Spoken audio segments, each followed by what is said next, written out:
है सर। आज हमारे साथ में प्रेमजीत जी सिरोही हैं, जो कि एक बिल्कुल इसी प्रकार के थिंकर है, रैशनल थिंकर है, जो कभी किसी कम्युनिटी की, किसी समुदाय की पक्ष नहीं लेते। जो बात होगी वो आपके सामने खड़ी होगी, अगर उसमें आपकी गलती होगी तो वो आपकी गलती भी बताने से नहीं चूकते, चाहे आपको अच्छा लगे या ना लगे। तो बिना टाइम जाया किए मैं स्वागत करता हूँ प्रेमजीत जी सिरोही का। स्वागत है सर आपका।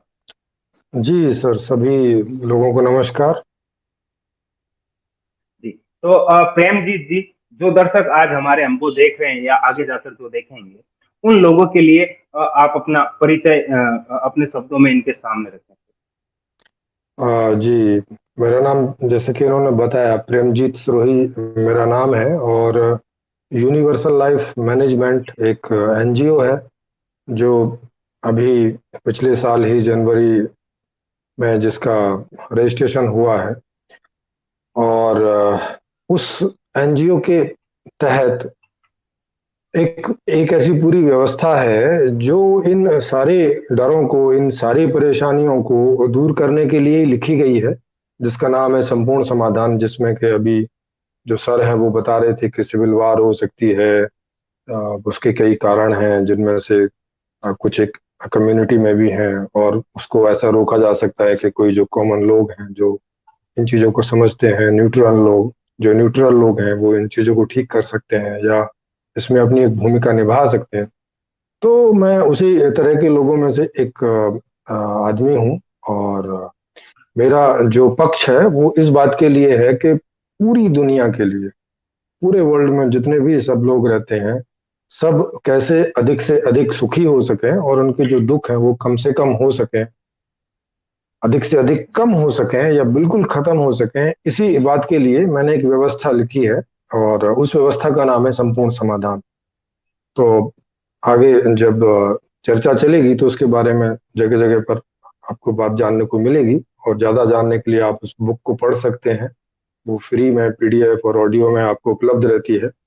तो वो सब आपको कैसे मिलेगी, क्या मिलेगी, वो सब आपको वो बताएंगे, वो बता भी रहे हैं। ये संपूर्ण समाधान जो आप देख रहे हैं सामने, यूनिवर्सल लाइफ मैनेजमेंट। तो ये एक यूनिवर्सल लाइफ मैनेजमेंट, ये एक यूट्यूब चैनल है हम लोगों का। और उस पर आपको ये सारे वीडियो जिसके बारे में सारी, और ये ऑडियो में भी बुक, और वहाँ पे पीडीएफ में भी फ्री बुक आपको ये उपलब्ध रहती है। तो एक मैंने उसमें एक ऐसा पूरा सिस्टम लिखा है कि जो लोगों के हिसाब से है। अब तक जो सारे सिस्टम थे, जिन्हें आप हिंदू सिस्टम बोले, मुस्लिम सिस्टम बोले, ईसाई सिस्टम बोले, सिख सिस्टम बोले, वो भी एक सिस्टम ही थे अपने अपने समय के, उस समय के। जो उनको जो समझ आई उन्होंने वैसा जीने का एक ढंग तरीका उन्होंने लिख दिया। अब चूंकि वो उतने ठीक नहीं थे तो उनमें अमेंडमेंट भी होते रहे, बाद में दूसरे दूसरे धर्म सिस्टम भी आते रहे, जिन्होंने भी उतना काम नहीं किया अब तक, और ये सिलसिला लगातार है। अब एक ऐसा सिस्टम है कि जो जिसमें आप जैसे जीना चाहेंगे वैसे जी सकेंगे। जो सिस्टम आपके लिए है, वो सिस्टम ऐसा करके नहीं है कि पहले सिस्टम बना दिया और फिर लोगों को कह रहे हैं कि अब आप इसके हिसाब से सेट हो जाइए। लोगों को पकड़ के उसमें सेट कर रहे हैं कि तुम हिंदू बन जाओ, तुम मुसलमान बन जाओ, तुम सिख बन जाओ, तुम आस्तिक बन जाओ, तुम ये बन जाओ, तुम इसको मान लो, तुम उसको मान लो। नहीं, जैसे आप हो, नेचर में जैसे आप पैदा हुए हो, आप जैसे जीना चाहते हो, आपके अंदर से जैसी इच्छा पैदा होती है जीवन जीने की, ऐसा कोई सिस्टम जो आपको आपके हिसाब से जीने का पूरा प्लेटफॉर्म देता हो, जीने की पूरी व्यवस्था देता हो, ऐसा सिस्टम संपूर्ण समाधान सिस्टम मैंने लिखा है। और वो ऐसा है कि नहीं है, ये आप उसको स्टडी करके जान समझ सकते हैं। और उसके लिए एक ओपन मंच बनाया है जहाँ पे हर आदमी आके वो वक्ता के तौर पे या प्रश्नकर्ता के तौर पे या श्रोता के तौर पे वहां आ सकता है। वो पूरा ओपन मंच है, और वहाँ इस सिस्टम को जैसे भी चाहे वैसे वो क्रॉस चेक कर सकता है अच्छी तरह से, कि जैसा ये बोला जा रहा है वैसा ही है या नहीं है, या वैसा ही क्यों है, या क्या है सब कुछ।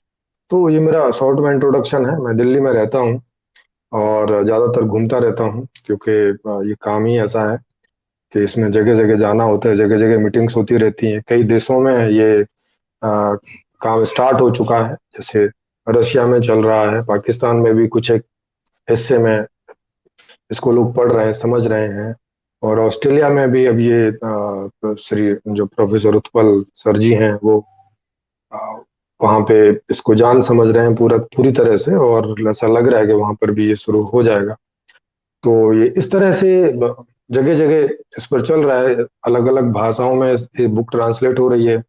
जो संपूर्ण समाधान बुक है ये अभी आपको हिंदी में उपलब्ध है जो मैंने लिखी है, उसके बाद इंग्लिश में आपको उपलब्ध है, रशियन भाषा में उपलब्ध है, और बंगाली भाषा में उपलब्ध है। अभी ये 4 भाषाओं में आपको उपलब्ध है, और आगे इसके ट्रांसलेशन होते जाएंगे। इसको हम लोग सोच रहे हैं कि हर एक लोकल लैंग्वेज में इसको हम लोग ट्रांसलेट कराएंगे, और सब लोग इसको पढ़ें, ऑडियो में भी, और उसके वीडियोज भी होंगे, इस तरह से प्रोवाइड कराने की कोशिश कर। और ये एम है उस पूरा के पूरी दुनिया। अभी तो जैसे पूरी दुनिया में 200 के आसपास देश है, तो हम लोग ये पूरी वर्ल्ड वाइड व्यवस्था है कि सारे देश एक साथ हो जाएं, और इसमें आर्मी की लड़ाई और पुलिस की लड़ाई और ये सीमाओं का विवाद ये सब खत्म हो जाए। वैसे ही जैसे 556 रियासतें भारत में थी, तो उनमें आपस में कटपट कटपट लड़ाई धड़ाई होती रहती थी। तो जब से वो एक भारत बना है, वो 556 रियासतें एक हुई हैं, तो अब वहां लड़ाई नहीं होती है तीरों तलवारों से, इस तरह की चीजों से। तो कम से कम वो चीजें दूर हो गई। अब वहां नहीं सेना खड़ी होती है एक दूसरे को मारने के लिए, लेकिन अभी दो देशों के बीच खड़ी होती है। तो दो देशों के बीच भी ये समस्या सुलझ जाएगी इस कॉन्सेप्ट से कि जब सारे देश एक ही हो जाएंगे, तो सीमाओं के विवाद भी खत्म हो जाएंगे। चाइना के साथ, पाकिस्तान के साथ, बांग्लादेश के साथ, इधर उधर सब सारे के सारे सेटल हो जाएंगे। इस प्रकार का ये कॉन्सेप्ट है। तो अब आगे जैसे जैसे सर प्रश्न पूछेंगे या वो बोलेंगे, तो वैसे वैसे इसके बारे में आप धीरे धीरे जानते चलेंगे। ये इसका ब्रीफ इंट्रोडक्शन था शॉर्ट में मेरा, और ये जो एक पूरी संकल्पना है, पूरी पूरी व्यवस्था है उसका। जी जी, तो आप सबने जाना प्रेमजीत जी के खुद के शब्दों में, उन्होंने उनका एक यूट्यूब चैनल है, मैंने जैसा आपके साथ में भी शेयर किया था, मैं एक बार फिर से आपके साथ में शेयर कर देता हूँ। यूनिवर्सल लाइफ मैनेजमेंट के नाम से इनका ये यूट्यूब चैनल है, आप सबको नजर आ रहा होगा तो स्क्रीन।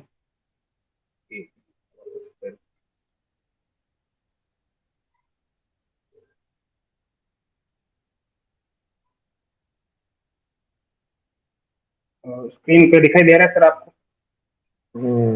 इधर तो नहीं दिखाई दे रहा, वहाँ शायद दिख रहा होगा जी। यूट्यूब पे। और इसी नाम से यूनिवर्सल लाइफ मैनेजमेंट नाम से ही फेसबुक पेज ये भी है। इसमें जी ये अभी लोड हो रहा है, तो वो एक फेसबुक पेज भी है सर का, जिसका लिंक मैंने यहाँ डिस्क्रिप्शन में डाला हुआ है। इनके चैनल का भी लिंक आपको डिस्क्रिप्शन के अंदर मिल जाएगा, वहां पर जाकर आप इनके जी सारे वीडियोस देख सकते हैं। फेसबुक पे ये अक्सर लाइव होते हैं, यूट्यूब पे भी लाइव होते हैं, तो आप वहां पर भी जाकर इनसे जुड़ सकते हैं। तो सर, एक देश को बनाने के लिए सबसे ज्यादा जरूरी है कि आपके जो नागरिक हो वो इतने शिक्षित होने चाहिए कि वो आपके समाज के लिए, आपके देश के लिए क्या अच्छा बुरा है, कम से कम उतनी समझ उनमें आ जाए। और शिक्षा को हम मानते हैं कि वो समझ शिक्षा उनको दे सकती है, अब चाहे वो नैतिक शिक्षा हो, चाहे या आज हमारे जो स्कूल कॉलेज के अंदर जो शिक्षा मिल रही है वो शिक्षा हो। इसके ऊपर सर आपने एक शिक्षा के ऊपर आपने एक वीडियो भी बनाया है, मैंने काफी उसको देखा है, शिक्षा व्यवस्था का एक परिचय जो वीडियो के नाम से वीडियो आपने बनाया है। तो आज की हमारी जो शिक्षा पद्धति है, आज का हमारा जो एजुकेशन सिस्टम है हिंदुस्तान का, आप क्या मानते हैं वो कितना सही है? अगर सही नहीं है तो उसमें क्या क्या सुधार की जरूरत है, ताकि एक जो नागरिक है जो सड़क पर चलते कूड़ा फेंक देता है, या ये जानते हुए भी कि आज हमारे गांवों में पानी नहीं है और वो पानी की बर्बादी करता है, तो वो क्या समाधान है हमारी शिक्षा व्यवस्था में जिनसे एक नागरिक एक नैतिक शिक्षा अच्छी तरीके से ले पाए? जी जैसा कि आपने आपके आपके प्रश्न से ही इंगित है कि अभी नैतिक शिक्षा और उस प्रकार की शिक्षा, लोग सोचते हैं कि शिक्षा से सारे लोग समझदार और इंटेलिजेंट और उतने सब समझदार हो जाते हैं, या हो सकते हैं, या हो जाएंगे किसी भी प्रकार की शिक्षा से। तो इसे हमें थोड़ा समझना होगा कि शिक्षा का मतलब क्या रहता है। शिक्षा का मतलब रहता है कि एक वो शिक्षा दो प्रकार की रहती है। जैसे एक बेसिक शिक्षा होती है और एक एडवांस शिक्षा होती है। बेसिक में तो वो रहता है जो आपकी रोजमर्रा की जिंदगी में लगभग हर आदमी को उन बातों से दो चार होना पड़ता है, उन बातों की उसको जरूरत पड़ती है जिसमें एक भाषा होती है, अप टू एक लिमिट तक गणित होता है, कुछ एक जनरल नॉलेज होती है जो उसे अपने जीवन में आती है कि भाई मोबाइल होता है ऐसे चलाया जाता है, कंप्यूटर होता है ऐसे चलाया जाता है, बसें होती हैं उनमें ऐसे बैठा जाता है उतरा जाता है, ऐसे एक, एक जीके होती है, जनरल नॉलेज होती है। और एक एक लाइफ का कॉन्सेप्ट होता है जो आदमी सब समझते हैं कि भाई लाइफ क्या है, मैं क्यों हूँ, किस लिए हूँ, क्या करूँ। एक लाइफ की थीम होती है कि अच्छा इसलिए मैं जीऊँ, या ऐसे लोगों से व्यवहार करूं या ये करूं। तो ये एक रोजमर्रा के जो एजुकेशन होती है वो एक बेसिक एजुकेशन है। तो बेसिक एजुकेशन तो लगभग सब लोग ले सकते हैं, लेकिन जो एडवांस एजुकेशन होती है उसमें तो सबका जाना संभव नहीं होता, क्योंकि सबके पास उस प्रकार का दिमाग जन्म से नहीं रहता है। सबके अपने अपने अलग अलग टाइप के दिमाग रहते हैं और अलग अलग लेवल के रहते हैं।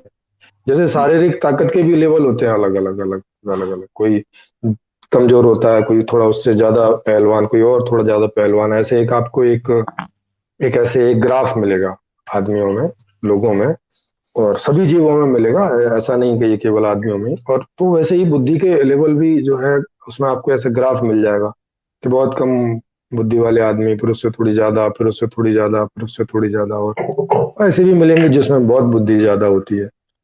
तो मानसिक विकास, शारीरिक विकास, ये सब विकास इस तरह से होते हैं, और इस तरह के इतने तरह के आदमी भी होते हैं और उनकी जरूरत भी होती है। माने हम सबको साइंटिस्ट बना दें, ये ना तो ये संभव है और ना ये ठीक भी नहीं है।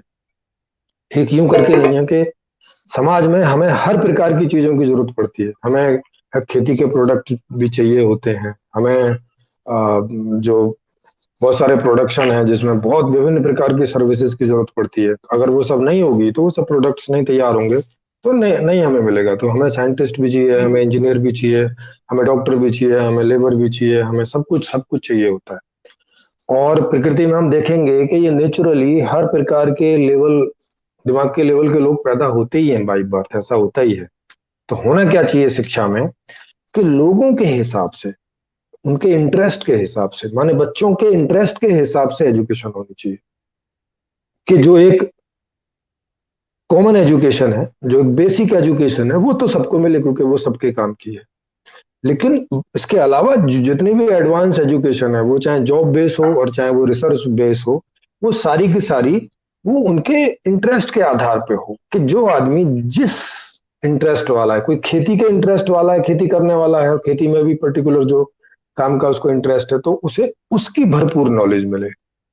इससे क्या होगा कि वो उस नॉलेज को ज्यादा अच्छे ढंग से ले पाएगा, बजाय ऐसा करने के कि हर बच्चे में हम सब कुछ भरने की कोशिश कर रहे हैं कि नहीं भाई तू इतिहास का भी मास्टर बन, तू भूगोल का भी मास्टर बन, तू अ, तीनों तीनों चारों तरह की विज्ञान का भी मास्टर बन, तू गणित का भी मास्टर बन, तू भाषा का भी मास्टर बन। नहीं, वो वो नहीं बन पाता कुछ भी, वो इसी में घसटता पसटता रह जाता है। खाली वो थोड़े से बच्चे होते हैं जिन्हें पढ़ने में बहुत ज्यादा जिनकी रुचि होती है, जिनको अच्छा लगता है पढ़ना, तो वो इसमें से निकल जाते हैं, वो थ्रो हो जाते हैं, और वो एक अच्छा पढ़ के और वो हमें दिखाते हैं कि देखो अच्छा ठीक है। लेकिन चूंकि बाकी सब ज्यादातर लोग ऐसे नहीं होते, तो वो रह जाते हैं और उन्हें इससे इंफीरियरिटी कॉम्प्लेक्स मिलता है, क्योंकि उनकी तुलना उनसे की जाती चली जाती है। पूरे उनके शिक्षा लाइफ में पूरी उनकी तुलना उनसे होती रहती है। उन्हें बार बार हतोत्साहित होना पड़ता है, उन्हें बार बार इंफीरियरिटी कॉम्प्लेक्स होना पड़ता है। जितनी बार टेस्ट होता है, जितनी बार एग्जाम होता है, उन्हें हर बार हतोत्साहित होना पड़ता है, उन्हें हर बार इंफीरियरिटी हीन भावना से ग्रसित होना पड़ता है। साइकोलॉजिकल प्रॉब्लम उन्हें होने लगती है। और जो पास हो रहा है उसको भी ऐसा लगने लगता है कि मैं कुछ महान हूं, मैं कुछ दिव्य हूं, मैं कुछ ऐसा हूं। वो एक दूसरे कॉम्प्लेक्स में जाने लगता है, सुपीरियरिटी कॉम्प्लेक्स में। अब ये दोनों प्रकार के कॉम्प्लेक्स ही होते हैं, इससे उनके व्यवहार कोई अच्छे नहीं होते। वो एक दूसरे को या तो हीन भावना से या तो उच्च भावना से ऐसा देखते हैं, जो कि ये बात नेचुरल नहीं है। चूंकि हम हमारा पूरा सिस्टम है, हमें सब कुछ चाहिए होता है, तो हमें हर चीज चाहिए हमारे जीवन में। हमें खाना भी चाहिए, हमें दाल भी चाहिए, चावल भी चाहिए, हमें तिलहन भी चाहिए, हमें लेबर भी चाहिए, हमें ड्राइवर भी चाहिए, हमें सब कुछ चाहिए ना। सब कुछ होगा तो सारे प्रोडक्ट एंड सर्विसेज होंगे। तो इस हिसाब से सभी चीजों की वैल्यू एक समान होनी चाहिए, क्योंकि बिना खाए हम नहीं रह सकते, बिना ड्राइवर के हम नहीं रह सकते, बिना एसी के हम नहीं रह सकते, बिना वैज्ञानिकों के हम नहीं रह सकते, बिना डॉक्टरों के हम नहीं रह सकते, बिना मैनेजमेंट के हम नहीं रह सकते। सब चीज की तो हमें जरूरत है। तो बिना चश्मे के मैं नहीं रह सकता। तो फिर ऐसा क्यों कि वैज्ञानिक की जो अ, बात है वो ज्यादा, या उद्योगपति का जो मूल्य है वो ज्यादा, और जो इस चश्मा बनाने वाला एक आदमी है उसका मूल्य कम, ऐसा क्यों? तो ये गलत अर्थशास्त्र है। ये अब तक गलत ढंग की शिक्षाएं, गलत ढंग का अर्थशास्त्र, गलत ढंग का मैनेजमेंट चलता आया पीछे से, जिस वजह से ये सारी दिक्कतें खड़ी हो रही हैं, जिसकी वजह से एजुकेशन जो सिस्टम है वो भी बेकार हो रखा है। तो ये सारी चीजें में हमें पूरा विचार करना पड़ेगा, पुनर्विचार, जो कि मैंने किया है, और आप मेरे वीडियोस देखेंगे इन सभी विभिन्न विषयों पर, तो आप पाएंगे। तो शिक्षा के ऊपर भी है, अर्थशास्त्र के ऊपर भी है, सभी चीजों के ऊपर है, राजनीतिक मॉडल के ऊपर भी है सब। शायद ही कोई ऐसा आप विषय देखेंगे जिस पर मैंने अपनी बात नहीं रखी हो। तो उसको आप देखेंगे, समझेंगे, तो आपको समझ में आएगा कि यहाँ सभी लोग, वो चाहे कोई भी काम करते हो, वो चाहे कोई भी प्रोडक्ट और सर्विस देते हो समाज में, जैसे चाहे आप रिक्शा चलाने वाला बोलते हैं, जैसे चाहे आप लेबर बोलते हैं, वो भी इतना जरूरी है कि उसके बिना इनकी भी कोई वैल्यू नहीं है। अगर बढ़िया बिल्डिंग ना बने तो वहां वैज्ञानिक कहाँ बैठ के रिसर्च करेगा? अगर बढ़िया बिल्डिंग ना बने और उसमें बढ़िया साफ सफाई ना हो तो कहाँ डॉक्टर बैठ के इलाज करेंगे? बैठेंगे ऐसी जगह में जहां 4-6 दिन सफाई ना हो? डॉक्टर बैठ सकेंगे क्या? मरीज वहां आ सकेंगे क्या? हॉस्पिटल हॉस्पिटल होगा क्या? नहीं होगा, वो कचरे का डिब्बा बन जाएगा। तो हर जॉब की, हर कर्म की इंपॉर्टेंस हमें अब बराबर करनी होगी, जो कि अभी बराबर नहीं है। अभी मांग और आपूर्ति के आधार से उनकी सैलरीज और उनके श्रम का मूल्यांकन होता है, जो कि बिल्कुल ही वाहियात बात है, जो कि बिल्कुल ही इलॉजिकल बात है और बिल्कुल अशास्त्रीय बात है। इसे शास्त्र हम कैसे कह सकते हैं कि हम इस बात से किसी आदमी के श्रम का मूल्य तय कर रहे हैं कि वो श्रम करने वाले लोगों की संख्या ज्यादा है और उसकी मांग कम है, तो भाई हम तुम्हें 8,000 रुपए देंगे, इससे ज्यादा नहीं देंगे। और कोई श्रम ऐसा है कि जिसमें करने वाले कम है कोई भी कारण से, और उसकी मांग ज्यादा है, हाँ भाई तुमको हम 2 करोड़ रुपए महीने का देंगे। ये क्या बदतमीजी है? ये तो बदतमीजी है ना लोगों के साथ में। ये तो बदतमीज टाइप का अर्थशास्त्र है जो ऐसे सिद्धांत पर काम करता है। अब इसको सिद्धांत भी क्या बोलेंगे? ये कोई सिद्धांत है? सिद्धांत तो भाई कुछ ऐसा होना चाहिए ना जिससे लोगों का भला होता है, जिससे सारे लोगों की जिंदगी अच्छी होती है, उनके दुख दूर होते हैं, उनके उनको सुख उनके सुख बढ़ते हैं। चिकित्सा को एक शास्त्र कह सकते हैं। क्यों कह सकते हैं? क्योंकि वो लोगों का इलाज करते हैं, उनके दुखों को दूर करते हैं, उनके शारीरिक मानसिक दुखों को दूर करते हैं, तो इसलिए उसे शास्त्र कह सकते हैं। अब ये अर्थशास्त्र उसको बोलते हैं। अर्थशास्त्र कहाँ से हो गया? जो वो भी बेचारा 8 घंटे मेहनत कर रहा है, वो भी अपना पूरा योगदान दे रहा है, एक डॉक्टर भी दे रहा है, और डॉक्टर जो है वो 2-3-4-5 लाख रुपए महीने के कमा रहा है, और वो 4-5 हजार भी नहीं कमा पा रहा है। ये कौन सा टाइप का अर्थशास्त्र हुआ भाई? क्या डॉक्टर बिना खाने के रह सकता है? तो जब डॉक्टर बिना खाने के नहीं रह सकता है, तो जो आदमी उस खाने को पैदा कर रहा है उसकी हालत इतनी गरीब क्यों है? उसके श्रम की वैल्यू इतनी कम क्यों है? बोले वो मांग और आपूर्ति। तो मांग और आपूर्ति क्या सिद्धांत? ये कोई शास्त्र है क्या? शास्त्र होता है भाई वेल कैलकुलेटेड होना चाहिए, वेल लोगों के दुखों को दूर करना चाहिए और लोगों के सुखों को बढ़ाने वाला होना चाहिए। उसे शास्त्र बोलेंगे, उसे शिक्षा बोलेंगे। वो कुछ सीखने जैसी चीज है, वो कुछ ट्रेनिंग लेने जैसी चीज है। ऐसी ट्रेनिंग का, ऐसी शिक्षा का क्या फायदा जो लोगों में दुख बढ़ाती हो?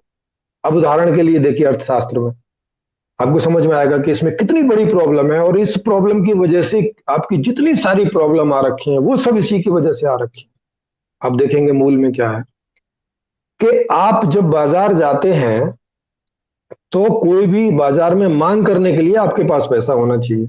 ये शर्त है आज आज तक के अर्थशास्त्र की, कि अगर आपके पास बदले में देने के लिए पैसा नहीं है तो आप उस चीज की मांग बाजार में नहीं कर सकते।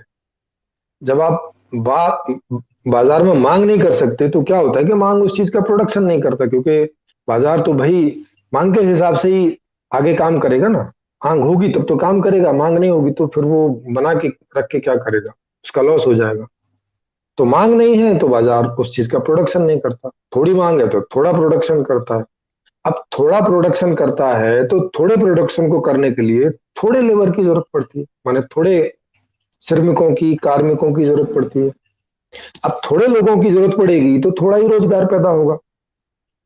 अब थोड़ा रोजगार पैदा होगा तो एक नियम यहां लगा रखा है कि भैया रोजगार से आपको आय होगी, माने पैसा आएगा, इनकम होगी। तो अब थोड़े लोगों के पास रोजगार है तो इनकम भी थोड़े लोगों को आएगी।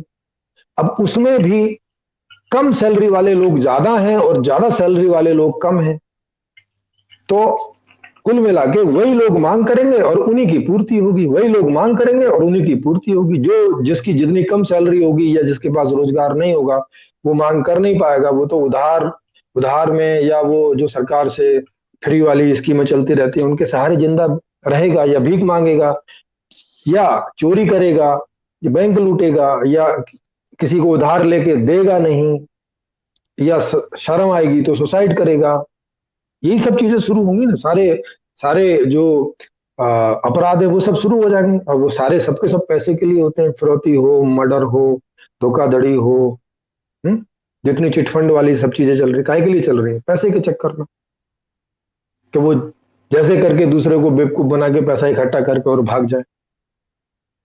तो ये सब क्या हो रहा है? पैसे के लिए सारे अपराध लोगों को करने पड़ रहे हैं। क्यों करने पड़ रहे हैं? क्योंकि जितनी आय सभी लोगों को चाहिए अच्छी जिंदगी जीने के लिए, वो आय उनको सीधे सीधे ढंग से मिल नहीं पा रही है। क्यों नहीं मिल पा रही है? क्योंकि मांग ही नहीं है बाजार में, उतना काम ही नहीं है।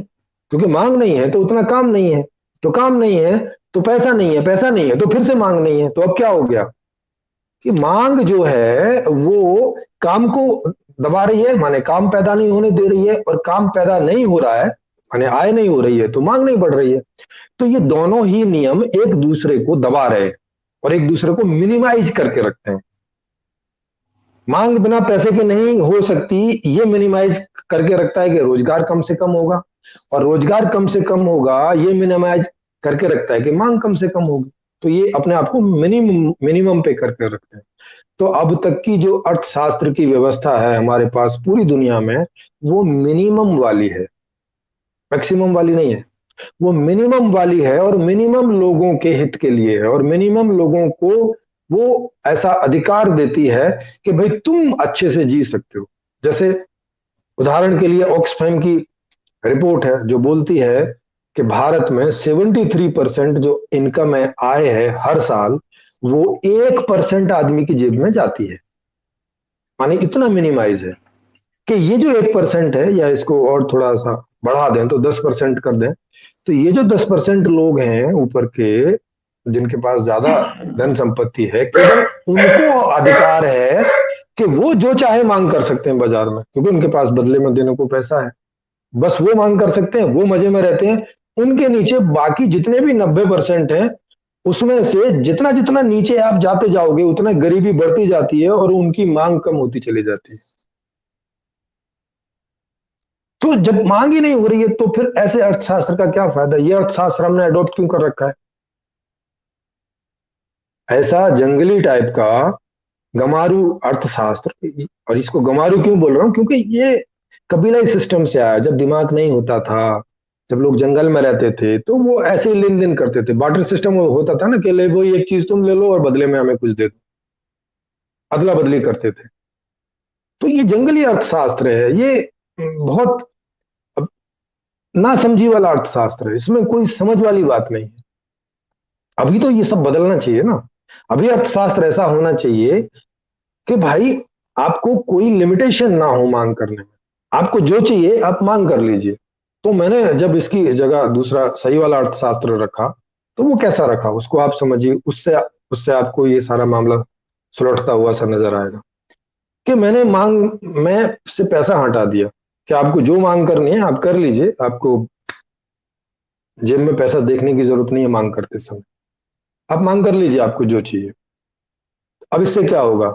इससे ये होगा कि जिस आदमी को जो मांग करनी होगी वो मांग कर लेगा, माने मैक्सिमम मांग हो जाएगी ये नियम हटा देने से। अच्छा, फिर क्या होगा? ये सारी मांग पोर्टल में जाएगी, माने उसके पास जाएगी जो व्यवस्था इस मांग के हिसाब से प्रोडक्शन करेगी, इसकी व्यवस्था करेगी, तो ये मांग उस तक चली जाएगी, तो वो इस मांग के हिसाब से उतना नेचुरल रिसोर्सेज और ह्यूमन रिसोर्सेज को मिला के वो इसका प्रोडक्शन कर देगी। अब वो इसका प्रोडक्शन कर देगी तो फिर इसकी डिलीवरी हो जाएगी जिस जिस एड्रेस से जो जो मांग आई होगी, हुई होगी उस हिसाब से।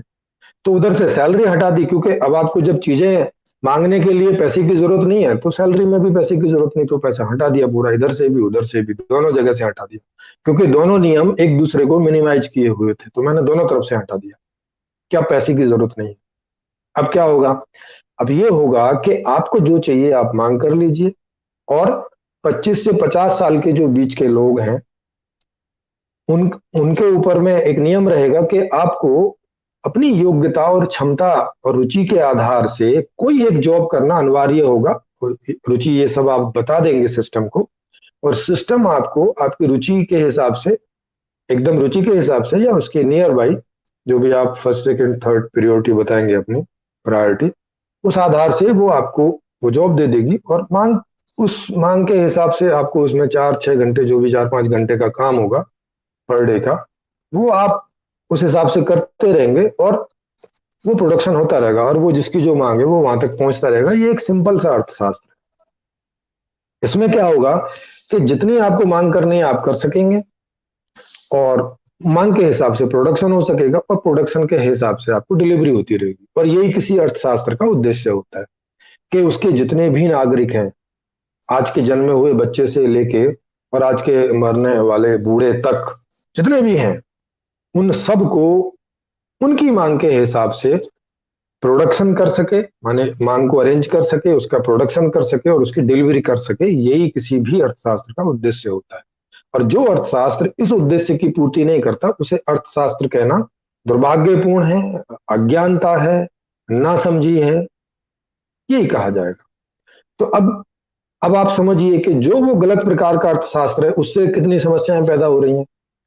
गरीबी बढ़ रही है, अमीरी और गरीबी से लेके बहुत प्रकार के वर्ग बन गए हैं, सबके अपने अपने अलग अलग, उनकी कम्युनिटीज बन गई हैं, सब अपनी अपनी कम्युनिटी के हिसाब से सोचने लग गए। सब में इतना बड़ा वर्ग भेद हो जाता है, सब एक दूसरे से लड़ने लग जाते हैं, एक दूसरे के यहाँ चोरी चकारी झूठ फरेब करने लग जाते हैं, लीगली रूप से इलीगली रूप से। लीगली रूप से जो करते हैं वो आपको पता ही है, इलीगली रूप से करते हैं वो आप जानते हैं, सारे अपराध चोरी डकैती सब उसी में आते हैं। तो अब गलत प्रकार के अर्थशास्त्र से ये सारी समस्याएं पैदा हो रखी, इनसिक्योरिटी पैदा हो रखी भविष्य की। अभी आज जो आदमी काम करता है उसको उसको इनसिक्योरिटी हो रखी है कि जब मैं 55-60 साल का हो जाऊंगा और काम करने लायक नहीं बचूंगा, उसके बाद की मेरी जिंदगी कैसे गुजरेगी। जिनकी थोड़ी बहुत पेंशन है उनको तो थोड़ा आसरा है, जिनकी पेंशन नहीं है वो कैसे गुजारेंगे, उनको अभी से डर सताने लगता है। तो क्या फायदा ऐसे अर्थशास्त्र का जो हमारी फ्यूचर इनसिक्योरिटी नहीं दूर कर सकता, अपराधों को जो शरण देता है। भाई 1% के आदमी में सारा धन घुसा देगा अर्थशास्त्र, तो बाकी लोग चोरी करने कहां जाएंगे, अपहरण करने कहां जाएंगे, उसी आदमी के बच्चों का अपहरण करेंगे ना। फिर उसके लिए पुलिस लगाओ, फिर उसके लिए जज कोर्ट बैठाओ, माने इतना सारा पैसा इनसिक्योरिटी पे खर्च होता है। आपको जान के हैरत होगी कि 40% से भी ज्यादा बजट वो police, army, CID, income tax, इन्हीं सबको मैनेज करने में रहता है। माने इनसिक्योरिटी, जो असुरक्षा से संबंधित चीजें हैं उन्हीं को मैनेज करने में हमारे बजट का 40% पैसा खर्च होता है। अब इससे कोई सुख तो बढ़ता नहीं है। ये तो अब वो है कि जो हम अपने नासमझी से, अपने गलत प्रकार का अर्थशास्त्र से जो गड्ढा खोद लिए हैं उसको भरने में लगे रहते हैं। हमारे 40% पैसे उसको भरने में चले जाते हैं, और फिर भी वो भर नहीं पाता है। उसके बावजूद भी ये अपराध और ये सब चीजें होती रहती है, क्योंकि आदमी है वो सुखी होना चाहता है, तो वो तो ये इनके प्रकार कोई ना कोई प्रयास करेगा, कोई ना कोई तरीका निकालेगा।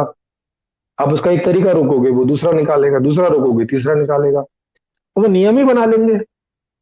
जैसे गवर्नमेंट ने नियम ही बना लिया, बॉन्ड बना लिए कि भाई अब कोई भी आदमी जो है, वो कोई भी उद्योगपति किसी भी पार्टी को कितने भी चंदा दे सकता है, अब कोई लिमिट नहीं है, और उसका पता भी नहीं चलेगा किसने दिया किसको दिया। अब उसने इसको लीगल कर लिया। ये तो एक तरह से लोकतंत्र में इस बात को छुपाना कि किसने किसको कितना चंदा दिया, ये तो अपराध की श्रेणी में आता था पहले, लेकिन अभी नहीं आता, अभी इसको लीगलाइज कर दिया। तो गड़बड़ सिस्टम में जितने भी सब नेताओं को, जिनके पास पावर है, उनको जो भी कोई अपना अपराध लीगलाइज करना होगा वो उसका कानून बना लेंगे, अब वो खुद उससे बाहर हो जाएंगे। तो मतलब क्या रहा फिर ऐसी व्यवस्था का, ऐसे अर्थशास्त्र का मतलब क्या रहा, जो नेगेटिविटी ही पैदा किए जा रहा है। और इसके लिए फिर लोग आदमी को ब्लेम कर रहे हैं कि तू चोर है, तू झूठ बोलता है, तू इस बात के लिए लड़ता है, तू हिंसा करता है, तू अपहरण करता है, तू ये करता है, तू वो। भाई क्या करेगा वो अपने अपने जीवन को सिक्योर करने के लिए, अपना सब कुछ करने के लिए, अपने परिवार को अच्छे ढंग से जलाने के लिए वो तो ज्यादा पैसा कमाने की कोशिश करेगा ना। और अगर उसके पास रोजगार नहीं है, जैसा कि अभी मैंने बताया कि गलत अर्थशास्त्र की वजह से रोजगार बहुत कम पैदा होता है, ज्यादा पैदा ही नहीं होता क्योंकि नीति ऐसी है। अब इसमें उस आदमी की क्या गलती है जिसको रोजगार नहीं मिल पा रहा है? अगर 135 करोड़ के देश में मान लिया 4 करोड़ रोजगार या 5 करोड़ रोजगार है केवल, और रोजगार चाहिए कम से कम 20 करोड़ लोगों को, तो 15 करोड़ लोगों की गलती है क्या कि उस देश में रोजगार नहीं है? ये उनकी गलती है क्या? अब रोजगार उनको नहीं है तो उन्हें भी तो जीना है, उनकी भी तो फैमिली है, तो वो तो कुछ तो करेंगे ना। तो कुछ तो चलो सहन करके बैठ जाएंगे, कुछ डरपोक हैं या उनमें उतनी हिम्मत नहीं है वगैरह वगैरह, लेकिन जिनमें हिम्मत है वो तो चोरी अपहरण ये सब काम करेंगे। अच्छा, फिर आप उनको पीछे पुलिस लगाओगे तो वो पुलिस को भी शामिल कर लेंगे कि ठीक है भाई, हम इतने करोड़ चुरा रहे हैं, चलो कुछ लाख तुम भी ले लेना। अब वो भी तैयार हो जाते क्योंकि उनको भी 20, 30, 40 हजार रुपये तनख्वाह के मिलते हैं, उनको नहीं मिलते 4, 4, 5, 5 लाख रुपए तनख्वाह के, जैसे कि नेताओं को मिलते हैं, जैसे कि प्रिंसिपल हैं उनको मिलते हैं। वो भी तो अच्छे से जीना चाहते हैं ना। तो अब इसमें उनकी गलती कैसे है? फिर हम कहते हैं कि ये तो सिविल वार हो जाएगी। हाँ, तो सिविल वार होगी ना भाई। अगर कुछ लोग मजे में जी रहे हैं, कुछ लोगों की जेब में इतना है कि उनको खर्च किए नहीं हो रहा है, खर्च किए करते करते खत्म नहीं हो रहा है, और एक आदमी है कि जेब में हाथ डालता है तो उसको देखना पड़ता है कि कितने पैसे हैं, तो फिर सिविल वार तो होगी ना। फिर कब तक रुकेगी ये सिविल वार? जब ऐसा घटिया सिस्टम होगा, ऐसा घटिया अर्थशास्त्र होगा, और ऐसा घटिया पॉलिटिकल मॉडल होगा कि सारी शक्ति 500 लोगों में चली जाती है, वो अपने मन की भर्रासाई करते हैं जो भी कुछ करना हो। अभी किसान कितने 7, 8 महीने से लगे हुए हैं कि भाई इन तीन नियमों को हटा दो, हमें नहीं चाहिए, ये वाला बनाओ, एमएसपी वाला बनाओ। सुन रहे हैं क्या? नहीं सुन रहे। तो अब ये सिविल वार नहीं होगा तो क्या होगा? एक तो ये हो गया। दूसरा, लोग बोलते हैं कि नहीं भाई ये धर्म का इतना इतना सारा चक्कर है, ये एक धर्म, दो धर्म, चार धर्म, ये आपस में लड़ रहे हैं। भाई इसके मूल में आप देखो ना कि एक्चुअल में वो लड़ किस बात के लिए रहे हैं। वो आपको दिख रहा है कि धर्म के लिए लड़ रहे हैं, लेकिन लड़ किस बात के लिए रहे? जैसे कुरान कुरान है, वो क्या बोलता है कि पूरी धरती पर कुरान का शासन। हाँ, शासन काय के लिए? कुरान खाएगा क्या कोई चीज को? नहीं। कुरान के नाम पर जो लोग हैं वो चाहते हैं ना कि धरती पे जितना रिसोर्सेज है वो बस मुसलमानों के लिए इस्तेमाल, क्योंकि उन्हें लगता है कि 8 करोड़ 8 अरब लोग हैं पूरी दुनिया में, और रिसोर्सेज जो है वो कुछ 2, 4 करोड़ लोगों के लिए ही पूरा बनेगा। तो उनको लगता है बस मुसलमानों के लिए हो जाए, बाकी जाए जहरे में। वही बात ईसाई सोचते हैं, वही बात सनातन धर्मी सोचते हैं। लेकिन ये तो कोई तरीका नहीं है ना। तरीका ये है कि भाई ठीक से बैठ के इस बात को तय कर लो कि क्या जिंदगी है, सबको सब कुछ चाहिए नहीं चाहिए, क्या बात है। अगर सबको सब कुछ चाहिए तो फिर उसका एक ढंग बना लो कि वो पहले तो उतना पैदा हो, ऐसा शास्त्र बनाओ, ऐसा सिस्टम बनाओ।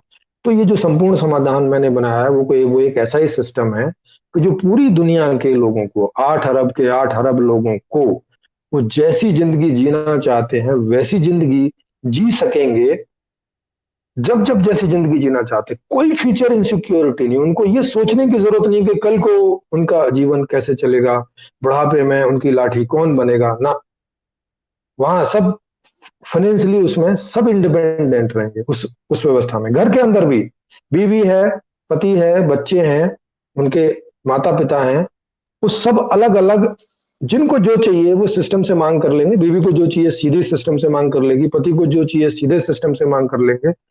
तो क्या होगा कि आपस में भी जो जितने झगड़े होते हैं संबंधों के, वो भी ये लेन देन पर ही होते हैं कि तुम मेरे लिए साड़ी नहीं लाए, कि तुम बच्चे के लिए साइकिल नहीं लेकर आए, कि बच्चे को अच्छे स्कूल में नहीं डाला क्योंकि फीस नहीं है उतनी, उसके लिए तुम जो है उनको पिकनिक पे नहीं लेके जा रहे हो क्योंकि पिकनिक पे पैसा खर्च होता है। अब ये सब क्या है? ये सब सारे रिश्ते खराब हो जाते हैं आदमियों के। गलती से उनकी मैचिंग नहीं है आपस में और मियां बीवी बन गए, अब तलाक लेना दूभर है, क्योंकि अब जमीन आदी करनी पड़ेगी। जो संपत्ति बेचारे ने कमा के रखी अब तक जैसे तैसे कमाई, अब वो 4 दिन में शादी हुई और उसके बाद उसने जो है तलाक के लिए बोला, तो अब उसकी आधी संपत्ति हो गई भाई, अब बताओ। तो अब वो डरता है इस बात से, तो अब वो तलाक लेने से डरता है और बीवी को सहन करता है, या बीवी तलाक लेने से डरती है। अगर उल्टा है तो मतलब बीवी के यहाँ ज्यादा धन संपत्ति है तो उसे लगता है कि अब वो होगा तो उसकी आधी इसको बटेगी। तो अब वो, तो ऐसे करके दोनों एक दूसरे को सहन करते रहते हैं और बेमतलब की जिंदगी जीते रहते हैं, जबकि वो बढ़िया मैचिंग वाली जिंदगी जी सकते हैं। तो आप देख सकते हैं कि, क्योंकि ये मैं आज आपको पूरा इंट्रोडक्टरी बता रहा हूं, इसलिए कोई एक बात लेके नहीं बता रहा, मैं आपको इंट्रोडक्टरी बता रहा हूं कि ओवरऑल जो सिचुएशन है वो उसकी जड़ में क्या है। उसकी जड़ में कोई धर्म नहीं है, उसकी जड़ में कोई जाति पाति नहीं है, उसकी जड़ में कोई आस्तिक और नास्तिक नहीं है, उसकी जड़ में ये नहीं है कि भगवान है कि नहीं है। उसकी जड़ में है कि जैसी जिंदगी हम जीना चाहते हैं वैसी जिंदगी हमें जीने को मिल नहीं रही है भाई। और जब तक तुम हमें वैसी जिंदगी दोगे नहीं, हम इधर उधर दाएं बाएं करेंगे भाई। वो करना बनता है आदमी का, आदमी को दिमाग है तो ये करना उसको बनता है। वो चोरी का प्लान करेगा, क्योंकि क्या करेगा, वो 2 दिन में व्यवस्था तो बदल नहीं लेगा जाके, और रोटी तो उसको चाहिए। उसकी तो, उसकी पत्नी बीमार है तो इलाज तो चाहिए अभी आज, उसकी बेटी बीमार है तो इलाज तो आज चाहिए, और तनख्वाह है उसकी 8,000, और सरकारी में इतनी लंबी लाइन लगी है कि कोई देखने को राजी नहीं है। अब क्या करेगा वो आदमी? क्या आदमी वो एटीएम तोड़ने की प्लानिंग नहीं करेगा तो क्या करेगा? भले ही पकड़े जाए, भले ही मारा जाए, भले ही वो किसी को मार के आए, कुछ भी करके आए, तो करेगा ना वो। तो ये स्थिति किसने पैदा कर रखी है? क्या उस आदमी ने पैदा की है? नहीं। क्या किसी दूसरे आदमी ने पैदा की है? नहीं भाई। क्या किसी भी आदमी ने पैदा की है? भाई नहीं की किसी भी आदमी ने पैदा। सवाल इतना सही है कि ऐसे सिस्टम की अभी तक खोज नहीं हुई कि जो ऐसी स्थितियां जो अभी मौजूदा सिस्टम पैदा कर रहे हैं उन्हें रोका जा सके। तो ऐसा सिस्टम अभी मैंने बना दिया है, संपूर्ण समाधान। वो आएगा तो ऐसी कोई सिचुएशन पैदा नहीं होने देगा। ऐसा ऐसा उसका ढंग है। जन्म से ही लेके और मरने तक जब आपको जो चाहिए वो आप मांगते रहेंगे, उसमें कोई रुकावट नहीं है। उसका प्रोडक्शन होता रहेगा, उसमें कोई रुकावट नहीं है। उसकी डिलीवरी आपको मिलती रहेगी, उसमें कोई रुकावट नहीं। ये होता रहेगा। आपको ना अपने बच्चों पर निर्भर होने की जरूरत है, ना बच्चों को अपने माता पिता पर निर्भर होने की जरूरत है, ना एक दूसरे के साथ जबरदस्ती रहने की जरूरत है कि बच्चा बड़ा हो गया और माँ बाप के साथ उसकी मैचिंग नहीं हो रही। कई बार होती है, पर्सनैलिटी अलग अलग होती है, नहीं मैच करती है, तो वो एक दूसरे के साथ नहीं रहना चाहते, एक दूसरे के साथ उनको नहीं जमता है, तो वो अलग अलग रह सकें, उसकी व्यवस्था। किन्हीं और के साथ रहना जमता है तो किन्हीं और के साथ रह सकें। कोई लोग ऐसे हैं जिनकी मैचिंग होती है, वो फैमिली बना के रह सकें। ऐसा फैमिली मॉडल है जो नया फैमिली मॉडल है। वैसा ही सामाजिक मॉडल है। आपके जो जो भी कोई धर्म है, जो आपकी मान्यता है, लॉजिकल है, इलॉजिकल है, वो सब आपका व्यक्तिगत रहेगा। आपको कहीं कोई मंदिर मस्जिद में कहीं कोई जाना है, बैठना है, भाई जाइए, बैठिए, 10 घंटे बैठिए, 20 घंटे बैठिए, सारे दिन बैठे रहिए। बस जो सिस्टम में आपका काम है, अगर आप 25 से 50 साल की उम्र के हैं, उतना काम पूरा कीजिए, बाकी जहां समय गुजारना है गुजारिए। एंटरटेन करना है एंटरटेन करिए। मंदिर में बैठना है, मंदिर मस्जिद ये सब आपके जो जो नगरीय व्यवस्था है उसके बाहर 4-6 किलोमीटर दूर ये बन जाएगा, वहां तक जाने आने की व्यवस्था रहेगी, वहां जाइए, शोर मचाइए, कुछ भी कीजिए, जिससे कि जो वहां लोग रहते हैं उनको कोई दिक्कत नहीं होगी। तो ये आपका व्यक्तिगत मामला बन जाएगा, सामाजिक नहीं रहेगा। आपको जिनको पूरा करना है करते रहिए, जिनको नहीं करना नहीं करते रहिए। नास्तिकों की भी बल्ले बल्ले, आस्तिकों की भी बल्ले बल्ले, ये उनकी पर्सनल चीज है भाई। बहुत सारी काल्पनिक चीजें हैं ना जो हम, जिनसे हम मजे लेते हैं। जैसे बच्चे बहुत सारे गुड्डे गुड़ियाओं से खेलते, तो गुड्डे गुड़िया क्या वास्तविक थोड़ी होते, वो तो काल्पनिक ही होते हैं ना, काल्पनिक चीज होती है। जैसे हम फिल्में देखते हैं, फिल्मों से एंटरटेन होते हैं, तो काल्पनिक चीज है ना, वो कोई वास्तविक थोड़ी है। सुपरमैन वास्तविक थोड़ी होता है, एवेंजर्स वास्तविक थोड़ी होते हैं। तो एंजॉय करते, तो वैसे ही ठीक है, काम चलाओ, भगवान भी सही। इससे क्या प्रॉब्लम है किसी को? पर इससे प्रॉब्लम कब होती है? इससे प्रॉब्लम तब होती है जब ये थोपा जाने लगता है।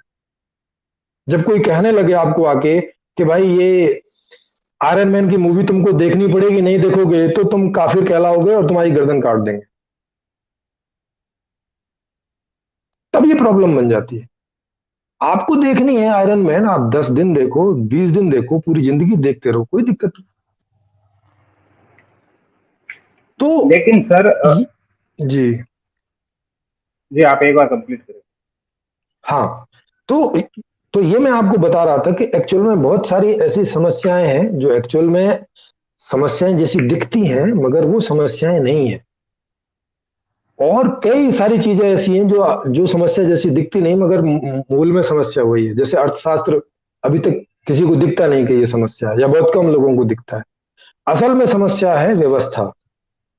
आदमी समस्या नहीं है ना, आदमी की कोई मान्यता वगैरह कोई समस्या है। उसकी मान्यताएं मजबूरी में बनती पलती और उन पर वो चलता है। वो कुरान की हो, वो सनातन धर्म की हो, वो आ, कोई भी मान्यता हो, कैसी भी प्रकार की मान्यता हो, वो अपना ग्रुप बढ़ाना चाहता है। ये एक स्वाभाविक प्रक्रिया है कि हर हर मुसलमान चाहेगा कि सारी दुनिया में मुसलमान हो जाएं, ताकि भाई अब झंझट खत्म हो। हर सनातन धर्मी चाहेगा कि सारी दुनिया में सनातन धर्मी हो जाए, भाई ये झंझट खत्म हो। मतलब एक ही ग्रुप, एक ही आइडियोलॉजी होनी चाहिए पूरी दुनिया में, यार ये हम परेशान हो गए इससे उससे। हर ईसाई चाहता है कि पूरी दुनिया जो है ईसाई हो जाए। लेकिन अब भाई तुम्हारे किसी भी कॉन्सेप्ट में ऐसी बात ही नहीं है कि सबको खुश कर सके। या तो इसमें ऐसी बात डालो, उसको अपडेट करो कि वो ऐसा हो सके कि सब आदमी की बल्ले बल्ले हो जाए, तो फिर तो उसको सब लोग अमल में ले आएंगे। जब ऐसी बात नहीं है और इतने पुराने कॉन्सेप्ट हैं, इतने कम, ना उस समय विज्ञान था ना विज्ञान था ना कुछ था। अब जितना पुराना कॉन्सेप्ट होगा उतना ही थोड़ा गंवारू टाइप का होगा, उतना ही कम समझ वाला होगा ना वो। आज से भाई भाई कबीले टाइम में भी तो कॉन्सेप्ट लोग पैदा करते होंगे ना, कभी कबीले टाइम में। अब कबीले टाइम का कोई कॉन्सेप्ट को आज के कॉन्सेप्ट से तुलना करेंगे तो आपको पता नहीं चलेगा कितना गमारू है ना? मतलब गांव से भी ज्यादा गमारू। गांव तो बल्कि बड़ा अच्छा कॉन्सेप्ट है कबीले की तुलना में, नहीं? तो वो तो मतलब गंवारू से भी ज्यादा गंवारू है। अब उस कॉन्सेप्ट को अभी आप सोचें कि नहीं ये वाला कॉन्सेप्ट बढ़िया है और इसी इसी इसी को सारी दुनिया में फैलाना चाहिए, भाई ये क्या बात है? सर उसको प्रूव एक करो, उसको एक मिनट, समझाओ। जी जी। हम्म। मैं इसमें सवाल मेरे दिमाग से निकल जाएगा सर कि ये सवाल मैंने लिखा भी जी नहीं जी, था। जब पूछ लीजिए। आपने ये एक बात बताई सर कि हर धर्म का आदमी ये चाहता है कि जो जितने भी सारे लोग हो वो उसके धर्म के हो जाए। हालांकि देखें, जी ये समस्या का निवारण तो मेरे को किसी भी प्रकार से नहीं लगता, क्योंकि मान ले कि अगर एक जगह पे सारे के सारे अगर हिंदू हो जाएंगे तो वो उस बात पे लड़ेंगे कि तू ब्राह्मण है मैं दलित हूँ, दलितों के जी काम ही होता है। अगर सारे के सारे मुस्लिम हो जाएंगे तो वो सिया सुनी अहमदी के अंदर जाकर लड़ने स्टार्ट हो जाएंगे। अच्छा, जी क्रिश्चियनिटी में भी ये होगा तो ये भी हो जाएगा। इवन अगर आप ये देखें कि अगर धर्म खत्म कर दिया जाए और सब तरफ नास्तिकता हो तो नास्तिकों में भी ये बात आ जाएगी, क्योंकि ये आजकल हम देख रहे हैं सर, बहुत वाला ये थोड़ा मामला चल रहा है जिसमें जो पाकिस्तान से जो एथिस्ट जो आते हैं, जो एक्स मुस्लिम या क्रिश्चियन आते हैं, तो अक्सर उनको देशद्रोही कह के संबोधित किया जाता है, एंटी इंडिया एलिमेंट वाले कह के उनको संबोधित किया जाता है। और उनको ये कहा जाता है कि वो कि ये हमारे धर्म के खिलाफ है। हालांकि आज से 2 महीने पहले उनको भगवान बनाकर बिठाने वाले भी हम लोग ही थे, क्योंकि वो सिर्फ जी इस्लाम की बात कर रहे थे। अचानक से उन्होंने जब हिंदुज्म को छेड़ा तो हमें ऐसा लगने लगा कि वो हमारे विरुद्ध काम करे, हमारे देश के विरुद्ध काम करे। तो वो तो हो गई सर एक गलत बात। लेकिन मेरा सवाल सर यहाँ पर ये आता है कि जो धर्म जो होता है, मेरी समझ में ये है कि धर्म जो होता है वो आपका व्यक्तिगत रहना चाहिए। आप किसी के ऊपर अपना धर्म, अपना मजहब जो है वो थोप नहीं सकते। दूसरा, अगर कोई व्यक्ति जाता है अपने धर्म को आज के हिसाब का साबित करने के लिए, तो वो सबसे बड़ी बेवकूफी है। जैसे हम अक्सर सुनते हैं कि जो पुष्पक विमान था वो हमारी देन थी, या हम अपने धर्म साहित्यों से विज्ञान लाके आपके सामने रखने की कोशिश करते हैं। वो कुरान से अपने साइंस को लाके हमारे सामने रखने की कोशिश करते हैं। तो ये भी एक बेमानी बात है। लेकिन मैं आपको एक वीडियो दिखाता हूँ सर, जिससे मेरा सवाल आपको एक बार कंप्लीट हो जाएगा। जी तो फांसी कोई आवाज आ और रही है क्यों सर देगा आपको? भाई? अगर अगर गाय हमारी माता है तो उसके हत्यारों को फांसी कोई और क्यों देगा भाई? ये क्या हीरो जैसी बातें हैं? अगर गाय माता है तो भाई बदला खुद लो, और गाय की हत्या उस दिन बंद हो जाएगी जिस दिन आप जो लोग गाय को खाते हैं उन्हें खाना शुरू कर दो, उसके बाद गौ हत्या होगी नहीं। जो हमारी माँ का दुश्मन है वो हमारा दुश्मन हुआ कि नहीं हुआ? अगर वो हमारा दुश्मन है तो उसका मत कौन करेगा? अगर ये नरसिम्हानंद जी, इनको आप सर अच्छे से जानते होंगे, किस तरह से ये जी बेतुके जी बयान जी। देते हैं कम्युनिटी के खिलाफ में। फिर इन्होंने जो गाय की बात की, मैं गाय का भी इनको बता देता हूँ, इनको शायद पता नहीं होगा। अ,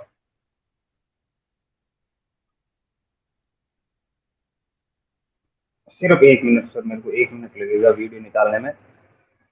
जी जी जी।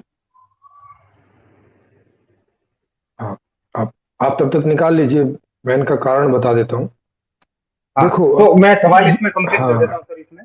जी जी कि जिस जी। तरह से धर्म जो होना चाहिए, आपकी क्या राय है सर इसके ऊपर, कि जो धर्म और जो मजहब है, संविधान, सरकार या जो देश चलाने वाले हैं, क्या धर्म उनसे अलग होना चाहिए? फिर एक व्यक्ति, एक आम आदमी के रूप में आपके लिए आपका धर्म किस तरह से काम करे? लाइक कुछ लोग ऐसे होते हैं, नमाज पढ़ने के लिए रोड़े रोक देते हैं। कई बार ऐसा हम्म, होता है कि जो जयंतियां जो होती है उनके ऊपर लंबे लंबे काफिले निकाल कर लोगों को परेशान किया जाता है, वो चाहे ट्रैफिक जैम के रूप में हो या लाउड स्पीकर लगाकर हो। जैसे सुबह जी 4 बजे आपको मस्जिद की नमाज सुनाई देगी। मतलब आदमी अगर जी कोई जी बाहर से घूम के आया और रात को 3 बजे सोया हो, सुबह 4-5 बजे उसके कानों में वो नमाज की अजान पड़ेगी। और वो भी ऐसी जी सर की एक छोटे से मोहल्ले में चार चार पांच पांच मस्जिद होती है, और हर मस्जिद अपनी अजान अलग से लगाती है।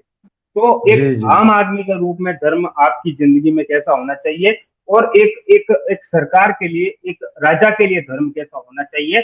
और तीसरी बात इसमें यह है सर की, कि क्या धर्म के लिए आपको किसी की हत्या करना या किसी भीड़ को उकसाना ये कहाँ तक जायज है? ये कहते हुए कि हम चुप थे, हमने सहा इसलिए कश्मीर में से पंडितों को बाहर निकाल दिया गया। या कल को जो हजारा है जो पाकिस्तान के, वो कहना शुरू कर दे कि हम चुप थे इसलिए हमको ये देश छोड़ के जाना पड़ रहा है। या मुस्लिम जो अहमदिया है वो ये कहना शुरू कर दे कि हम चुप थे इसलिए हमको मारा जा रहा है। तो ये 3 सवाल हो गए सर। धर्म एक सरकार के लिए, धर्म एक आदमी के लिए, और आपका धर्म दूसरे व्यक्ति के लिए किस प्रकार का होना चाहिए? जी हाँ, जैसा आपके प्रश्न से ये पता चल रहा है कि आप जब धर्म बोल रहे हैं तो आप ये हिंदू मुस्लिम और ये वाली धर्म की बात कर जी रहे हैं। जी बिल्कुल हाँ, सर। तो अब ये जो हिंदू मुस्लिम वाला धर्म है ये तो व्यक्तिगत ही होना चाहिए, क्योंकि वैसे भी धर्म का मतलब भी यही रहता है कि धारण करने योग्य। अब धारण करने योग्य का मतलब है कि धारण करने योग्य, धारण करवाने योग्य नहीं, धारण करने योग्य। आप अपने लिए तय करो कि आपको ये धारण करना है या नहीं करना है, ये आपका व्यक्तिगत मामला है। आप इसे किसी और को धारण करवाने का आपका कोई कर्तव्य नहीं है इसका। अगर आप ऐसा कोई जबरदस्ती वाला कर्तव्य आपने हाथ में पकड़ लिया है कि नहीं, मैं जो, जैसे मान लिया टमाटर मुझे अच्छा लगता है तो मैं अब सारी दुनिया को टमाटर खिला के ही रहूंगा, जो नहीं खाएगा उसका गला काट दूंगा या उसको अधार्मिक बोलूंगा या वो काफिर है या वो आदमी ही नहीं है, वो गधा है, ऐसे ऐसे करके कुछ भी मैं ऐसा एडवर्टाइज करूंगा, तो अब ये तो धर्म नहीं हुआ ना, ये तो अधर्म हो गया। अधर्म माने जो धारण करने योग्य नहीं है। तो ये तो आपकी तरफ से नहीं होना चाहिए। तो आदमी का मतलब है कि भाई ये आपको जो पसंद है अपने हिसाब से खुद धारण कर लो, आप दूसरे के लिए नहीं कर सकते वैसा। दूसरे के लिए कौन करेगा? उसके लिए आपने राजा नियुक्त किया है। राजा माने जो जो भी जिस समय की व्यवस्था है, जैसे आज की व्यवस्था है, तो अब आज का कानून है, प्रशासन है, तो सामाजिक रूप से जो भी कायदे कानून बने हैं, जो भी ठीक और गलत अभी जो बने हुए हैं, तो उनके हिसाब से राजा देखता है या वहां का प्रधानमंत्री देखता है कि भाई जो सामाजिक कानून नियम सब बने हुए हैं उसी हिसाब से सब चल रहा है कि नहीं चल रहा है, ये उसका देखने का काम है। किसी आदमी को कोई प्रॉब्लम होती है तो वो जाके प्रशासन में उसको जाके रिपोर्ट करनी चाहिए कि भाई ये कुछ ऐसा हो रहा है कि मुझे कष्ट दे रहा है, ना कि वहां खुद तलवार उठा के और उसका इलाज करने चल देना चाहिए। जैसे कि ये अभी नरसिम्हा जी कह रहे हैं कि भाई वो कोई गाय खा रहे हैं तो उसका बदला तो हम लेंगे, सरकार कैसे लेगी? हाँ कि तो भाई फिर सरकार काहे के लिए बनाई है आपने? फिर तो आप बोल दो ना कि ये सिस्टम ठीक नहीं है, तो फिर पहले सिस्टम के लिए बात करो। अब पहले पहले गाय के लिए क्यों बात कर रहे हो? अगर आपकी गाय महत्वपूर्ण है और उसकी सुरक्षा नहीं हो रही है और आप भी नहीं कर पा रहे हो और आप लोगों को बोल रहे हो कि वो करें, तो लोगों को क्यों बोल रहे हो? आप सरकार को बोलो ना, तो सरकार उसके लिए कोई प्रावधान करे। अगर वो कर पाती है तो, नहीं कर पाती है तो सरकार को पूछो कि क्यों नहीं कर रही है, क्या प्रॉब्लम है, पैसे नहीं है, बजट नहीं है, गरीब है, क्या है? उसका उपाय उसका उपाय होना चाहिए। तो इसमें आपने जैसे दो सवाल पूछे कि ये जो इस प्रकार के धर्म है क्या ये व्यक्तिगत होने चाहिए? जी हाँ, बिल्कुल ये व्यक्तिगत ही होने चाहिए। जिसे पालने हैं वो पाले, जितनी मात्रा तक पालने हैं उतनी मात्रा तक पाले, बिल्कुल नहीं पालना है बिल्कुल नहीं पाले। इसके लिए एक आदमी दूसरे आदमी को डिक्टेट नहीं कर सकता और नहीं करना चाहिए। अगर करेगा तो फिर उनके बीच में कलह होगा, लड़ाई होगी, परेशानी होगी, दोनों को परेशानी होगी। अब आपने पूछा कि भाई राजा का या जो भी प्रशासन में है, शासन में है, उनका क्या धर्म है? उनका धर्म ये है कि जिस भी प्रकार का वहां संविधान है लागू, जब तक उसमें कोई बदलाव नहीं होता, जब बदलाव हो जाए तो उसके हिसाब से, तो जो भी संविधान वहां लागू है उसके हिसाब से काम करना। उसमें कोई प्रॉब्लम है तो उसके लिए संसद है, वहां जो है विचार विमर्श करो और उन नियमों को ठीक करो अगर गलत है तो, या कोई नियम कम है तो बढ़ाओ, या बेकार के नियम बने तो हटाओ। तो उनका काम ये है।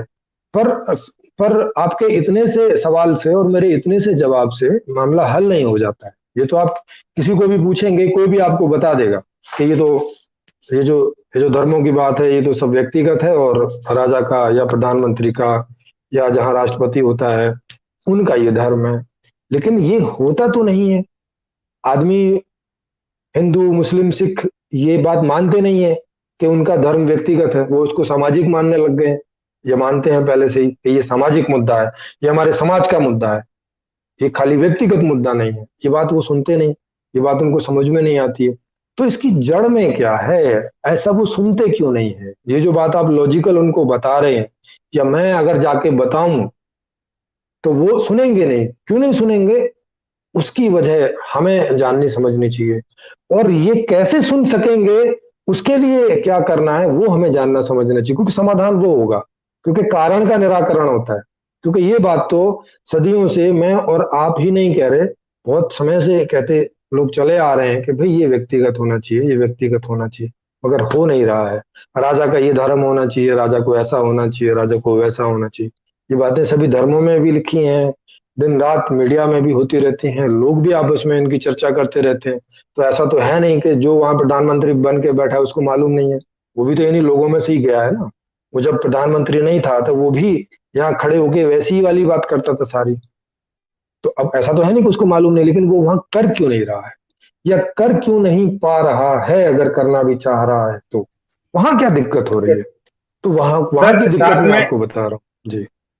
साथ में ये जो स्क्रीन पे एक सवाल आ रहा है इसको भी आप साथ में एड्रेस करते चलिएगा। ये सीजू जी भी है जो पूछ रहे हैं कि आईपीएल मुझे परेशान करती है। आईपीएल जो इंडियन प्रीमियर लीग टूर्नामेंट जो होता है क्रिकेट का, कि मैं क्रिकेट ग्राउंड के पास में रहता हूँ और उससे बार बार ट्रैफिक जाम लग जाता है, तो क्या हमें क्रिकेट बंद कर देनी चाहिए? इसको भी आप एड्रेस करते चलिएगा। हाँ सर, इनका मैनेजमेंट करना चाहिए ना। जैसे स्टेडियम ऐसी जगह बनाने चाहिए जो थोड़ा सिटी से बाहर हो, कि जहां के लिए एक पर्टिकुलर रास्ता जाता हो, भाई जब वहां कुछ होता है तो वहां आप चले जाइए। तो उसके लिए तो नगरीय व्यवस्था आपको करनी पड़ेगी। तो अभी चूंकि वो हो नहीं सकता, क्योंकि अभी आप जहां स्टेडियम बनाते हैं वहां उसके आसपास नगर बनने लगता है, लोग रहने लग जाते हैं, फिर उन्हें ये दिक्कत होती है। तो ये मिसमैनेजमेंट की की दिक्कत है। जैसे अभी आपने बताया था कि एक एक मोहल्ले में 4-6 मस्जिदें होती हैं और वो सुबह से जो है लाउड स्पीकर पे शोर मचाना शुरू कर देते हैं, या जहाँ मंदिर होते हैं वो वहाँ आरती भजन वगैरह लगा देते हैं, और जिन लोगों को इसमें रुचि नहीं है वो बेचारे परेशान होते हैं। चलो जिनकी रुचि है वो तो एंजॉय करते होंगे, मगर जिनकी रुचि नहीं है वो तो परेशान होते हैं। बच्चे छोटे छोटे हैं और जिनके, वो परेशान होते हैं। इसके साथ ये भी है ना सर कि क्रिकेट का मैच पूरे साल नहीं चलता, जबकि धार्मिक गतिविधियां आपकी पूरे साल चलती है। हाँ नहीं, ये भी एक समस्या है। उस आदमी की समस्या को सुनना चाहिए, एक समस्या है। भले ही पूरे साल ना चले, लेकिन जब आईपीएल चलता है तब तो लगभग एक दिन छोड़ के 2 दिन छोड़ के चलता ही रहता है ना। और वो खाली आईपीएल, और वो खाली आईपीएल की बात नहीं, स्टेडियम में ऐसा नहीं कि केवल आईपीएल के ही गेम होते हैं, वहां तो बहुत सारे तरह के गेम होते हैं ना, तो शोर तो वहां रहता ही है भाई। कि गेम है, दर्शक आएंगे तो एक्साइट होंगे, शोर तो मचाएंगे ही। वो तो सिंपल सी बात है। वो केवल आईपीएल की बात नहीं है, कोई भी मैच होगा, कोई भी गेम होगा, फुटबॉल का होगा उसमें भी शोर मचेगा। इंडोर वाले गेम होंगे उनमें थोड़ा कम शोर मचता है, मगर शोर तो उनमें भी मचता है। और लोग तो आते ही हैं, लोग तो वहां पे ट्रैफिक जाम तो लगेगा ही, तो वो सारी चीजें तो होंगी ही होंगी। तो ये चीजें मैनेजमेंट की बात है कि वो सिटी से बाहर होनी चाहिए। सिटी से बाहर होंगी तो फिर नहीं उस तरह का ट्रैफिक लगेगा ना। और उनके लिए स्पेशल एक मेट्रो वगैरह एक होनी चाहिए, कि वो जब वहां कोई आयोजन होता है तो उसके लिए वहां वो स्पेशल रूप से चले। जैसे अभी एयरपोर्ट के लिए कुछ स्पेशल मेट्रोज हैं, लिंक हैं उनके मेट्रोज, तो वो एयरपोर्ट के लिए ही चलती हैं। तो फिर उसमें एयरपोर्ट में जो जाने वाले लोग हैं सड़क पे, जिनसे काफी कई बार ट्रैफिक लग जाता है, कोई कुछ ऐसा होता है, तो वो नहीं होता उसमें, वो मेट्रो से निकल जाते हैं सिंपली। तो रोड पे ट्रैफिक जाम नहीं होता। तो ये थोड़ा सा अच्छा मैनेजमेंट है, जैसे मेट्रो एक मैनेजमेंट है। तो उसी प्रकार से हमें जो नगरीय व्यवस्था है वो इस प्रकार की करनी चाहिए कि एक नगर में कितने से ज्यादा लोग नहीं होने चाहिए। जैसे मैंने एक अंदाजा लगाया कि ठीक है 5 से 10 लाख लोगों से ज्यादा बड़ा एक नगर नहीं होना चाहिए, क्योंकि इससे ज्यादा बड़ा नगर होगा तो वहाँ एयर पोल्यूशन की दिक्कत होगी, नॉइस पोल्यूशन की दिक्कत होगी, ड्रेनेज की दिक्कत होगी। अब वहाँ पे जो बाकी सुख सुविधाएं हैं वो आप नहीं ठीक से कर पाओगे, तो ऐसी कई सारी दिक्कतें हो जाएंगी। एकदम गांव वाला भी नहीं रख सकते सिस्टम के, खाली 10,000 लोग ही हैं। अब 10,000 लोगों में आप सारी सुख सुविधाएं नहीं दे सकते, क्योंकि वो नहीं पड़ती हैं। 10,000 में आप यूनिवर्सिटी नहीं खोल सकते, कोई बड़ा स्टेडियम नहीं खोल सकते, वो सब चीजें नहीं कर सकते। तो हमें एक ऐसी संख्या लेनी चाहिए कि जो इतनी ज्यादा ना हो कि दूसरी प्रकार की दिक्कत देने लगे, और इतनी कम भी ना हो कि उन्हें सारी सुख सुविधाएं हम वहां मुहैया ना करा सके। तो जैसे मैंने 5 से 10 लाख की एक संख्या बताई, तो 5 से 10 लाख की संख्या का अगर नगर होगा और केवल नगरीय सिस्टम हो, जैसे भारत है, तो भारत में अगर हम 5 से 10 लाख का करें तो 2,000 से 3,000 नगर के आसपास, 3,000 4,000 नगर के आसपास में सारी जनसंख्या सिमट जाएगी। अगर 10 के हिसाब से किया तो कितना हो गया, 1 अरब में 10 नगर हो गए, और आगे बचा 30-35 करोड़, तो वो हो गया। तो कितना हो गया, 4 माने 14 सिटी में, 14 नगर में आपकी ये पूरी हिंदुस्तान की जो आबादी है वो 14 नगर में आ जाएगी। अगर आप 10 लाख का हिसाब किताब रखते हैं, 5 का रखते हैं, तो 28 नगर बसेंगे। तो 28 नगर वो सब आपको एक तरह की ही सुख सुविधाओं वाले बसाने चाहिए, कि उनमें वो सारी सुख सुविधाएं, वो चाहे जिम हो, वो चाहे आपके कोई मेडिकल सुविधा हो, स्टेडियम हो, पार्क्स हो, जो भी सब कुछ होता है आदमी को जो चाहिए होता है, वो उनको सारी सुख सुविधाएं उनके वहां पे हों। और ऐसी चीजें बाहर हों जिनमें शोर होता है, प्रॉब्लम होती है, वहां वो लोकेलिटी से थोड़ा दूर पे हो, 2 4 6 किलोमीटर के दूर पे, ताकि उससे जो लोकेलिटी में रहने वाले लोग हैं वो परेशान ना हो, ताकि जिन्हें उनमें इंटरेस्ट है वो वहां जाएं और एंजॉय करें। तो इस प्रकार से ये ऐसी व्यवस्था हो जाएगी तो इसमें दिक्कत नहीं होगी। जैसे मंदिर मस्जिद है, उनमें ये उनके तीज त्योहार होते रहते हैं, तो ठीक है वो भी 2 4 किलोमीटर दूर होना चाहिए रिहायत से, भाई वहां जाके कीजिए। और लाउड स्पीकर वहां अलाउ नहीं है, जो जिसको जाना है टाइम पे जाइए, अपना नमाज करनी है नमाज करिए, पूजा करनी है पूजा करिए, प्रार्थना करनी है प्रार्थना करिए। ऐसे ही बैठना है जाके ऐसे ही बैठिए, नहीं जाना है नहीं जाइए, जो है वहां कीजिए, या अपने घर में चुपचाप कर लीजिए, छोटा सा एक अपना मंदिर मस्जिद जो बनाना है ऐसा बना लीजिए लकड़ी का, वहां करते रहिए अगर आप जाने की स्थिति में नहीं है। तो ये वाली व्यवस्था होनी चाहिए सर, और संपूर्ण समाधान में इसी तरह की व्यवस्था वहां पे होगी, इस तरह से किन्हीं को कोई चीज सार्वजनिक करनी है, जैसे कोई बोले नहीं भाई मेरे धर्म में तो ऐसा समाधान है कि सबको बढ़िया हो जाएगा, अच्छा ठीक है, तो फिर उसके लिए ओपन मंच है, ओपन मंच होगा, आप अपनी बात को जनता के बीच रखिए और वो बात जनता के पास चली जाएगी लाइव में, जैसे ये अभी जा रही है, और उसमें उसके बाद में आप उसकी वोटिंग कर लीजिए। अगर जनता बोलती है ये बात सार्वजनिक होनी चाहिए तो वो बात सार्वजनिक हो जाएगी, उनको बताना पड़ेगा इसमें क्या लाभ है लोगों का, इससे क्या होगा, इससे क्या फायदा होगा, वो सब चीजें उन्हें वहां लॉजिकली, कम से कम अगर साइंटिफिकली भी नहीं है, क्योंकि साइंस अभी हर चीज में नहीं पहुंचा है, तो जिन चीजों में नहीं भी पहुंचा है तो उनको कम से कम लॉजिकली उन्हें वहां प्रूव करना चाहिए कि भाई ये बढ़िया बात है, ऐसे होना चाहिए, तो ठीक है। अब जैसे कोई बोलते हैं कि भाई गाय जो है वो उसको बुढ़ापे में बाहर नहीं निकालना चाहिए, बुढ़ापे से मतलब जब वो दूध देना बंद कर दे, बछड़े देना बंद कर दे, अब खाली वो खाएगी और गोबर आपको देगी। तो अब चूंकि आज की पूंजीवादी व्यवस्था है तो उसमें कोई आदमी गाय को पालते हुए रख नहीं सकता, क्योंकि उसमें तो पैसा खर्च होता है। अब उसके परिवार को वो ठीक से नहीं खिला पिला सकता है, तो अब गाय को कैसे खिलाएगा पिलाएगा, तो वो उसको छोड़ देता है। अब छोड़ देता है तो अब उसके लिए नियम बना जा रहा, नहीं तुम छोड़ोगे नहीं, अब छोड़ेगा नहीं तो वो भैया भूखों मरेगा, परेशान होगा, तो उसे छोड़ना ही पड़ेगा कुछ भी करके। अब वो छोड़ देगा, अब उसकी व्यवस्था सरकार नहीं करेगी, कट्टी घर बंद कर दी उनके लिए कि अब इनको काट नहीं सकते, अब वो खुली रहेंगी तो किसानों को परेशान करेंगी, तो अब किसान उसमें बाड़ लगाएंगे, ये करेंगे वो करेंगे, अटरम सटरम। तो ये कोई व्यवस्था वाली बात नहीं हुई ना, सही सही व्यवस्था वाली। सही व्यवस्था की बात ये हुई कि ठीक है, जिन पशुओं को आप नहीं रख सकते तो उनके लिए जंगल बनाइए, जंगलों में उनको छोड़ दीजिए और वहां जंगल जैसे जीने दीजिए, जैसे जंगल में बाकी पशु जीते हैं वो वहां जिए जाके, जैसे जैसे बाकी जी रहे हैं। ऐसे करके कोई सिस्टम करे, या उन्हें रखना है पालना है तो फिर सरकार एक सिस्टम करे, लोगों को फोर्स ना करे कि वो ऐसा करे, सरकार उसका एक ऐसा सिस्टम करे, वहां कुछ लोगों को अपॉइंट करे, जॉब दे और वो उनकी देखभाल करे। तो मेरे कहने का मतलब कोई भी चीज ऐसे करके छोड़ नहीं देनी चाहिए ना, कि नियम बना दिया और छोड़ दिया, जैसे नियम बना दिया कि कट्टी घर में नहीं कटेंगी तो अब कई समस्याएं खड़ी हो गई। अब बाद में लोग उनको स्कूल में भर रहे हैं, स्कूल में भर के ताला लगा दे रहे हैं कि भाई वो खेत खराब कर रही हैं या ये खराब कर रही हैं या ये या वो खराब कर रही है, मार सकते नहीं क्योंकि वो उनके लिए पूजनीय है वगैरह वगैरह। तो फिर इसका कोई समाधान तो निकालो, ऐसे बीच में छोड़ के कहाँ भाग जा रहे हो अपनी माँ को, ये भी तो अच्छी बात नहीं है ना, क्योंकि माँ को छोड़ भी तो आप ही रहे हो, कोई हवा में से तो टपक नहीं रही है वो, उनको जन्म आप दिलवा रहे हो, पैदा आप कर रहे हो, जब तक वो दे रही है तो रख आप रहे हो, उसके बाद आप छोड़ दे रहे हो।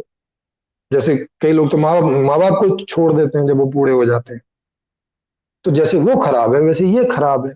लेकिन अब इसका क्या किया जाए, क्योंकि पूंजीवाद है तो पूंजीवाद में रख भी नहीं सकते, क्योंकि भाई पैसे से सब कुछ होता है, तो फिर आप पूंजीवाद बदलिए, माने सिस्टम ठीक करिए जहां ये दिक्कत ना आए और लोग उनको रख सकें। तो ऐसा करके सिस्टम बनाना चाहिए था, अब ये लोग बना नहीं पा रहे हैं। तो मैंने लेकिन संपूर्ण समाधान इसी प्रकार का सिस्टम बनाया कि उसमें ये सभी प्रकार की समस्याएं, वो धर्म की हो, जाति की हो, गाय की हो, भैंस की हो, किसी की भी हो, वहां सारी सॉर्टेड आउट, वहां सब सॉर्ट आउट हो जाएंगे सारी चीजें, वो चाहे एनवायरमेंट की हो।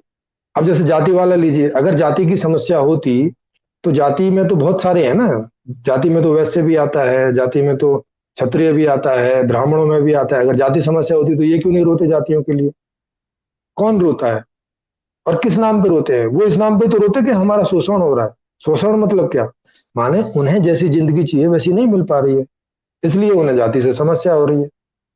अगर उल्टा हो जाए कि शोषण ब्राह्मणों का होने लगे और सारी धन संपदा शूद्रों के पास आ जाए, तब कौन रोएगा आप बताओ? तब शूद्र रोएंगे या ब्राह्मण रोएंगे? तब ब्राह्मण बोलेंगे ना कि जाति प्रथा खराब है, बोलेंगे कि नहीं बोलेंगे? क्योंकि तब वो एक कोई विशेष प्रकार की जाति है जिसका शोषण हो रहा है, या कुछ एक जातियां हैं जिनका शोषण हो रहा है। शोषण मतलब क्या हो रहा है? आर्थिक के अर्थ नहीं है उनके पास में जीवन जीने के लिए, क्योंकि आज तक की सारी व्यवस्था अर्थ पर ही निर्भर करती है और वही उनके पास नहीं था, तो फिर उनका शोषण होगा, क्योंकि फिर उन्हें अपना पेट पालने के लिए अपने आप का शोषण करवाना पड़ रहा है। 2,000 रुपए में नौकरी करनी पड़ रही है, नहीं भी मिल रही है तो ठीक है भाई, खाना पीना दे दो, उसी में नौकरी कर देंगे। तो यही तो शोषण हो रहा था। तो दिक्कत तो ये थी ना शोषण की, दिक्कत इस बात की थोड़ी है कि तुम्हारे नाम के पीछे वाल्मीकि लिखा है कि भारद्वाज लिखा है। दिक्कत तो ये है कि तुम्हें तुम्हारी जिंदगी नहीं मिल रही जैसी तुम जिंदगी जीना चाह रहे हो। अगर वैसी जिंदगी तुम्हें मिल जाए तो उसके पीछे तुम भारद्वाज लिखो, वाल्मीकि लिखो और कुछ भी ना लिखो, क्या फर्क पड़ता है। जैसे तुम्हारा नाम प्रकाश है, तो प्रकाश तो ब्राह्मणों में भी होता है, प्रकाश तो शूद्रों में भी होता है, प्रकाश तो क्षत्रिय और उसमें भी होता है, खाली बाद में टाइटल चेंज होता है। अब प्रकाश से कोई दिक्कत होती है क्या? नहीं होती, प्रकाश भी तो नाम है। तो हिंदुओं में प्रकाश होता है, और मुसलमानों में बोले तो वो उसको नूर बोल देते हैं, नूर, है ना। और उसमें चले जाओ तो वहां उसको वो लाइट करके बोल देते हैं, अंग्रेजी, जहां अंग्रेजी के नाम होते हैं। लेकिन इससे कुछ होता है क्या? जी।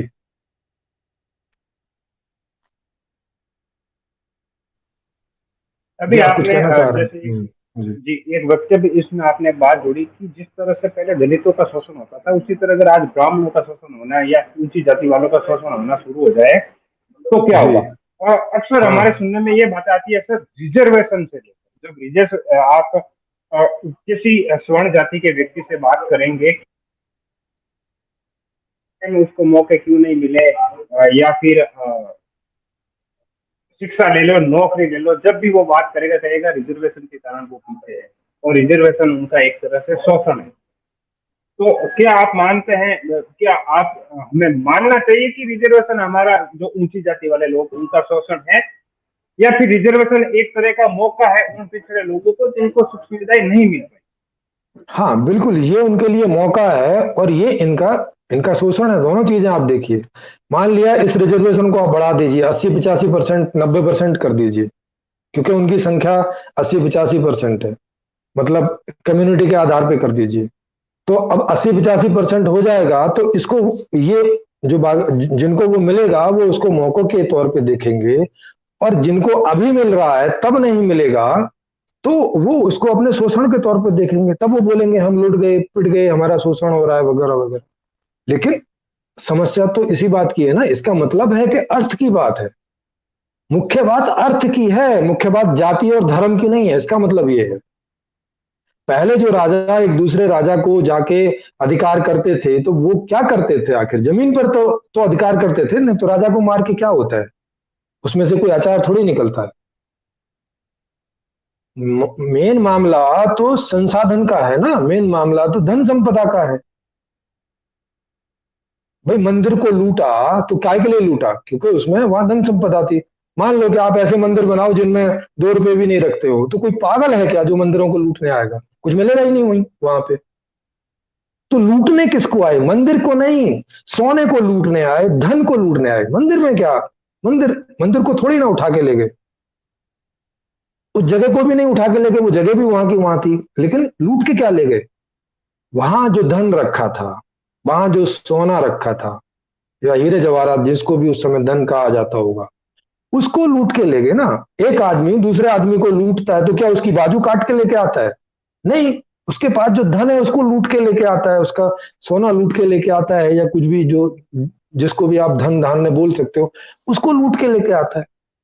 आदमी को थोड़ी ना काट पीट के लेके आता है, मैं आदमी को लूट के लेके आ गया। तो आखिर लूट किस चीज की हो रही है? तो जिसकी लूट हो रही है, समस्या तो उसकी है ना। समस्या जाति की कहां से हो गई, समस्या धर्म की कहां से हो गई?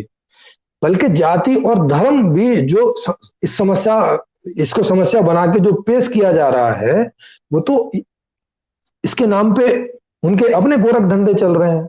जैसे पार्टीबाजी है, जैसे अभी आपने नरसिम्हा जी का दिखाया, या बीजेपी पार्टी है, वो कई बार हिंदू मुस्लिम करती है। तो वो किस चक्कर में करती है? वो इसलिए थोड़ी करती है कि उन्हें कोई हिंदू मुस्लिम का कोई बड़े कॉन्सेप्ट उनको कोई क्लियर है। वो इसलिए करती है कि इनसे उनको इनको वोट सब जाती है। उन्हें तो वोट चाहिए। उनका जो धन है वो कौन है? उनका धन है वोट। अगर उनको वोट मिलेगी तो वो शासन में जाएंगे और वहां जैसे चाहे वो वैसे जी सकेंगे, जब तक वो शासन में है। जब शासन में नहीं होंगे, विपक्ष में होंगे, तो उतने ढंग से नहीं जी सकते जैसे वो जीना चाहते हैं। कुछ तो रेस्ट्रिक्शंस लगेंगी। अभी राहुल गांधी वैसे तो नहीं जी रहे होंगे जैसे वो जब मनमोहन सिंह की सरकार थी तब जी रहे थे। फर्क होगा ना। तो मतलब उस बात का है, मतलब इस बात का नहीं है कि कौन सरकार में है और कौन विपक्ष में है और कौन किस धर्म का है, कौन किस जाति का है। ना। अभी जातियों के नाम पे कितनी सारी पार्टियां बनी हैं, अभी जातियों के नाम पे कितने सारे एनजीओ बने हुए हैं, तो वो क्यों बना रखे हैं उन्होंने? नहीं तो जाति की समस्या तो बड़ी आसान है सुलझानी। आज का संविधान भी आपको ये अधिकार देता है कि आप अपने पीछे से जाति और धर्म निकाल के फेंक सकते हो, निकाल के फेंक सकते हो कि नहीं? एक ही दिन में आप फेंक सकते हो निकाल के। तो जाति धर्म तो आज ही खत्म हो सकता है, जिनको अपने नाम के पीछे से खत्म करना है। लेकिन असली समस्या तो वो नहीं है ना, असली समस्या तो वो है कि जो उन्हें चाहिए वो नहीं मिल रहा है। अब चूंकि किसी एक विशेष जाति और ग्रुप को नहीं मिल रहा है, इसलिए ऐसा लगता है कि ये जाति की वजह से। अगर ये जाति नहीं होती तो ऐसा होता। ऐसा करके तो है नहीं ना कि ब्राह्मण में गरीब नहीं होते, या क्षत्रिय में गरीब नहीं होते, या जो वैश्य हैं उनमें गरीब नहीं होते, उनमें भी तो होते हैं गरीब। उनमें भी ऐसे ऐसे होते हैं जिनको रोटी खाने के लिए मुश्किल होती है कि नहीं? ऐसे लोग भी। लेकिन वहां मेजोरिटी नहीं होती वैसी, मेजोरिटी में लोग गरीब नहीं होते वहां पे, लेकिन वहां पर भी ऐसे ही होते हैं। तो मेन समस्या इसी बात की, मेन समस्या है यही कि, और ये रिसोर्सेज का भी, ये वाले रिसोर्सेज का नहीं है, क्योंकि खेती का क्या करोगे अगर उसमें से कुछ पैदा ना हो तो। मेन बात है कि जीवन जीने के लिए, अच्छा जीवन जीने के लिए जो सुख सुविधाएं, जो सारी चीजें चाहिए, वो अगर हमें मिलती रहती हैं तो बढ़िया है, नहीं मिलती रहती तो यही शोषण है और यही परेशानी सारी। मूल बात ये है, मूल बात यह है, आप अब जैसे आप हैं, आपको अगर 10 लाख रुपए की सैलरी हो महीने में, तो आप किस जाति के हैं आपको क्या फर्क पड़ेगा? आप मुझे बताइए थोड़ा सा। या किस धर्म के हैं आपको क्या फर्क पड़ने वाला है? या नास्तिक हैं कि आस्तिक हैं, या बाकी दुनिया क्या है, आपको क्या क्या लेना देना होगा उससे? कुछ भी नहीं। आप तो बढ़िया से जिस मॉल में जाएंगे एंजॉय करेंगे, जिस जिस फिल्म को देखना होगा देखेंगे, जिस जिस जिम में ज्वाइन करना होगा ज्वाइन करेंगे। आपको क्या लेना देना है कि भाई, और आप किस जाति से हो किससे नहीं हो, इससे आपको क्या फर्क पड़ेगा? कोई कुछ भी फर्क पड़ेगा क्या? नहीं फर्क पड़ेगा। फिर अब वो, अब जैसे अंबेडकर जी थे, अब वो पहले शूद्र जाति से थे, बाद में वो बुद्ध बन गए, तो कुछ फर्क पड़ गया क्या? उनकी जिंदगी में कोई चेंज आया क्या इस बात से कि बाद में वो अरबपति बन गए, या बाद में उनकी बात ज्यादा मानी जाने लगी? ऐसा कुछ हुआ क्या? या वो ज्यादा बुद्धिमान हो गए? कुछ भी फर्क पड़ा क्या? या कल को आप अगर कल को ईसाई धर्म स्वीकार कर लेते हैं तो आपके अपने जीवन में कोई फर्क पड़ेगा क्या? इस बजाय इसके कि अभी मंदिर जाते हो तब मस्जिद चले जाओ, वहां चले जाओगे गिरजाघर। अभी इस मान्यता को मानते हो तो अब उस मान्यता को मान लोगे। अभी आपका नाम रावल जी होगा तब रोबोट हो जाएगा। इससे फर्क क्या पड़ने वाला है? तो मुद्दे की बात यह है कि अगर हम मेन मुद्दे की बात करें तो सारी दुनिया एक अच्छे से हो सकती है। अगर हम मेन मुद्दे की बात ना करें तो ये बड़ी मुश्किल है। जैसे अभी कितने सारे जातियों के नाम पे ग्रुप बने हैं, मुझे बताइए, वो कम से कम 30-30 40-40 साल से मेहनत कर रहे हैं जातियों के नाम से इकट्ठा करने की। SC ST OBC कर रहे हैं ना, लेकिन हुए क्या वो इकट्ठा? मुझे बताइए, हुए इकट्ठा क्या?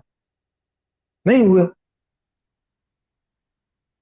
किस SC ST OBC वाली सरकार को कोई सेंटर में मौका मिला क्या? मुझे बताओ, मिला क्या कहीं कभी भी?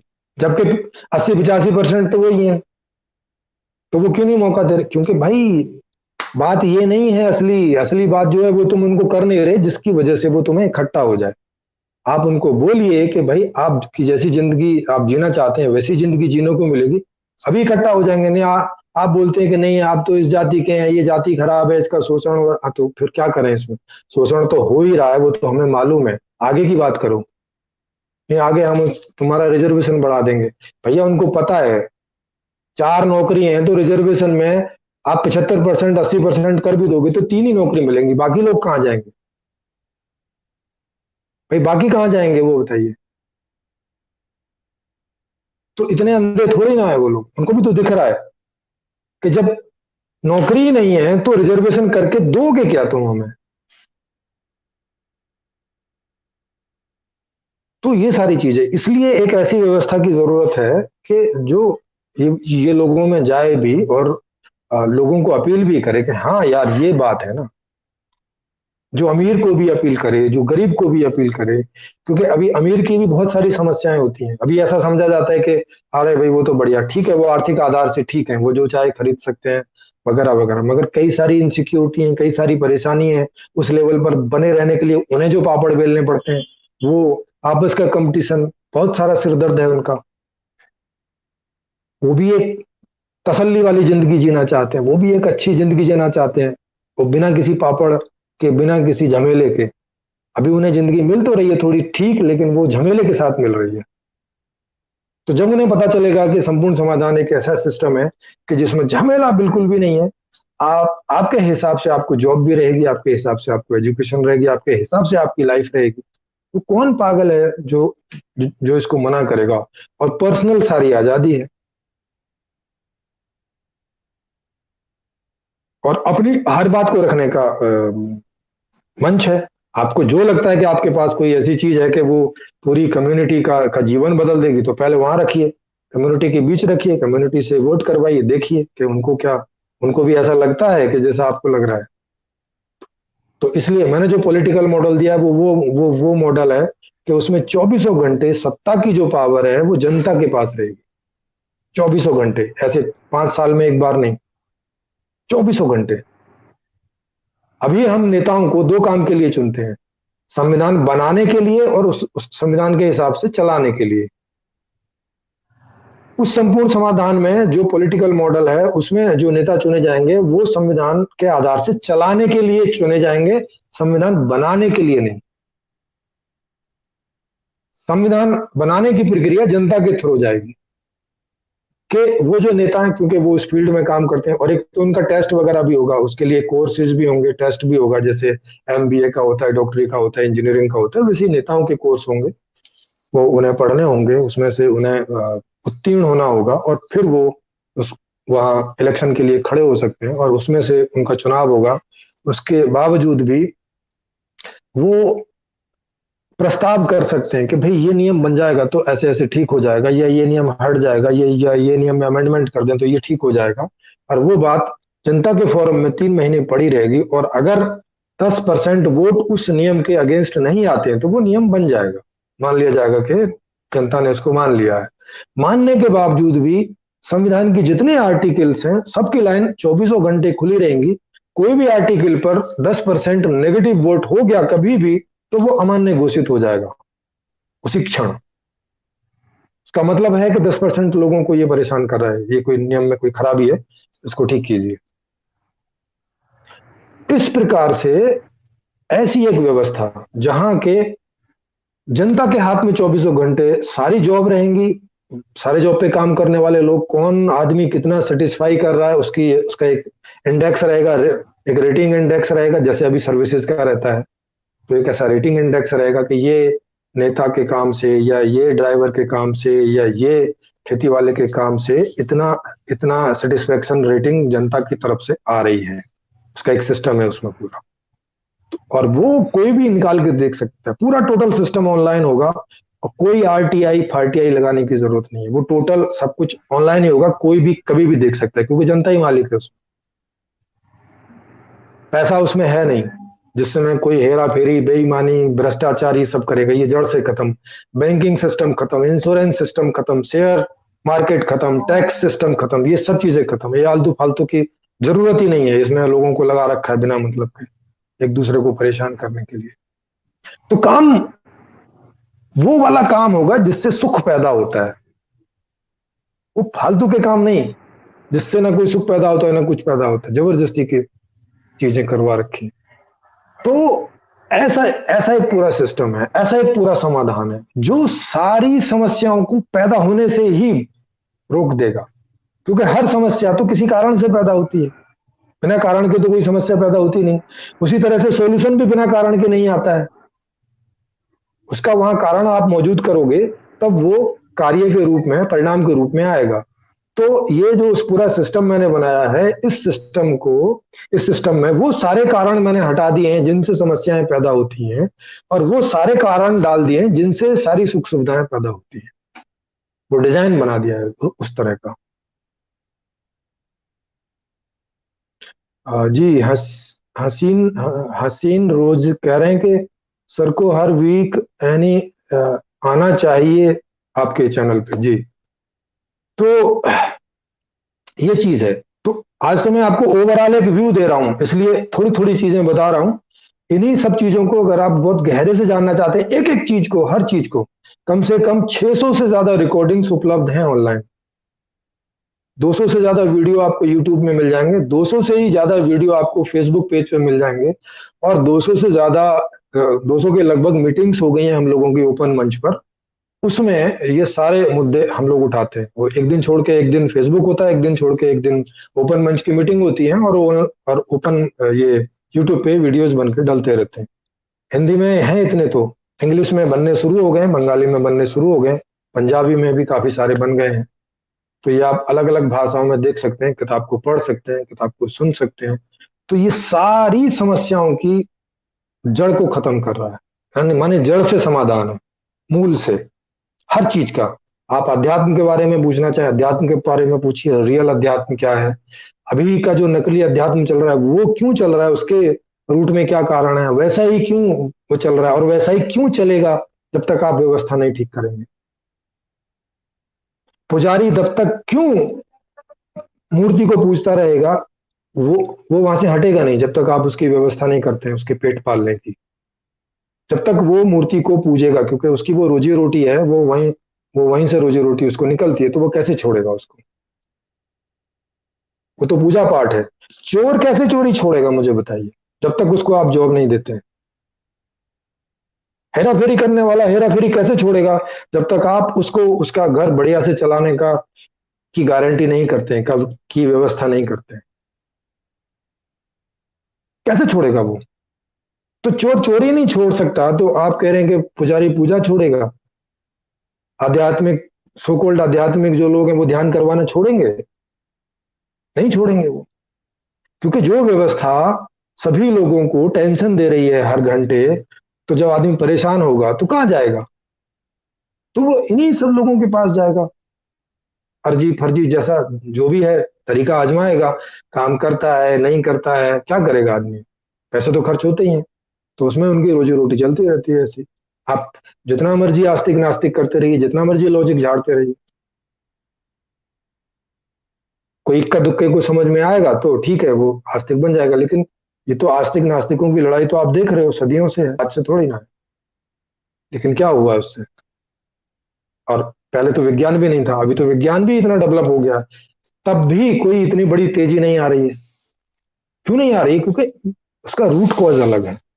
आदमी किसी भगवान नाम की चीज को इसलिए मानता है कि उसके जीवन में बहुत सारी दुख तकलीफें हैं, उसे कोई एक सिंबल चाहिए, कोई एक साकार, कोई एक निराकार, वो आप जो भी कुछ उसका कर दो, वो सब आदमी इमेजिन कर ही लेता है। वो कुरान में निराकार लिखने से निराकार नहीं हो जाता। वो आदमी कुछ ना कुछ कर लेता है कि इस दिशा की तरफ बैठना है, इस दिशा की तरफ मुंह करना है। ये तो सब आकार ही है ना। फिर ऐसे प्रार्थना करनी, ये सब आकार नहीं है क्या? कुछ वैसा सोच लेता है, अच्छा सात आसमान ऊपर कुछ ऐसा जो आदमी जैसा नहीं है, कुछ और जैसा है। लेकिन काम तो वो वही कर रहा है, काम तो जाके वो वहां पूजा पाठ कर रहा है, प्रार्थना कर रहा है, कुछ वहां बोल रहा है कि भाई कुछ दे दे, मेरे जीवन में ये परेशानी है। वो इसी इसी बात के लिए तो जा रहा है। नहीं, आदमी मंदिर मस्जिद जा काहे के ले रहा है? उसके जीवन में जो कमी है, जो परेशानी है, उसी की अर्ज लेके जाता है, उसी की आरजू लेके जाता है कि भगवान कुछ करो। अब सिस्टम नहीं कर रहा है तो वो आदमी कहाँ जाएगा? कहीं तो जाएगा ना। तो वो जा रहा है। तो आप सिस्टम में सबकी लाइफ ठीक कर दीजिए तो फिर नहीं जाएगा। और जाएगा भी तो ऐसे ही बैठ के आ जाएगा। जाता है तो जाने दीजिए, एंटरटेनमेंट है। जैसे कोई आदमी बैठ के चेस खेलते हैं, कोई आदमी ऐसे ही आंख बंद करके बैठ के आ गया, क्या फर्क पड़ता है इस बात से।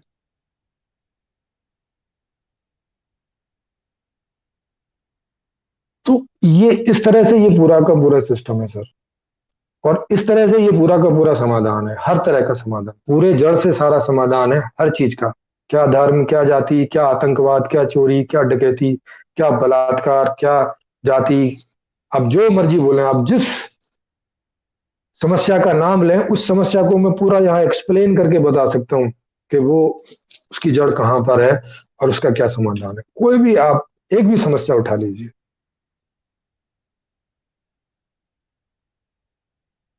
जी सर।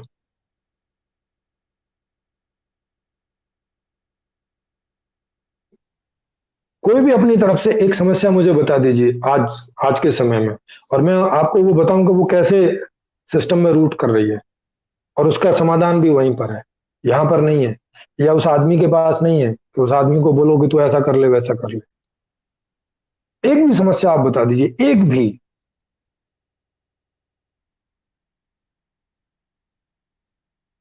वो चाहे अपराध हो, वो चाहे कोई भी टाइप की क्राइम्स हो, वो चाहे कोई आपसी संबंधों की प्रॉब्लम हो, वो चाहे कोई जिसको आप आर्थिक समस्या कहते हैं वो हो, जिसको मानसिक समस्या कहते हैं वो हो, जिसको सामाजिक समस्या कहते हैं वो, कोई भी समस्या ले लीजिए, चाहे पारिवारिक समस्या है, सामाजिक समस्या, इंफीरियरिटी कॉम्प्लेक्स, सुपीरियरिटी कॉम्प्लेक्स, कुछ भी ले लीजिए आप। सबकी सब समस्याओं का रूट है ये गलत प्रकार का अर्थशास्त्र। सरकार को भी आप देखिए, सरकार भी जब कोई काम करने जाती है तो बोलती है हमारे पास बजट नहीं है। अभी जैसे बोला कि भाई आप ये एमएसपी जो है रख दीजिए, बोले हमारे पास बजट नहीं है, यही बोल रहे हैं ना कि हमारे पास बजट नहीं। भाई हम सबको नौकरी चाहिए, भाई बजट नहीं है।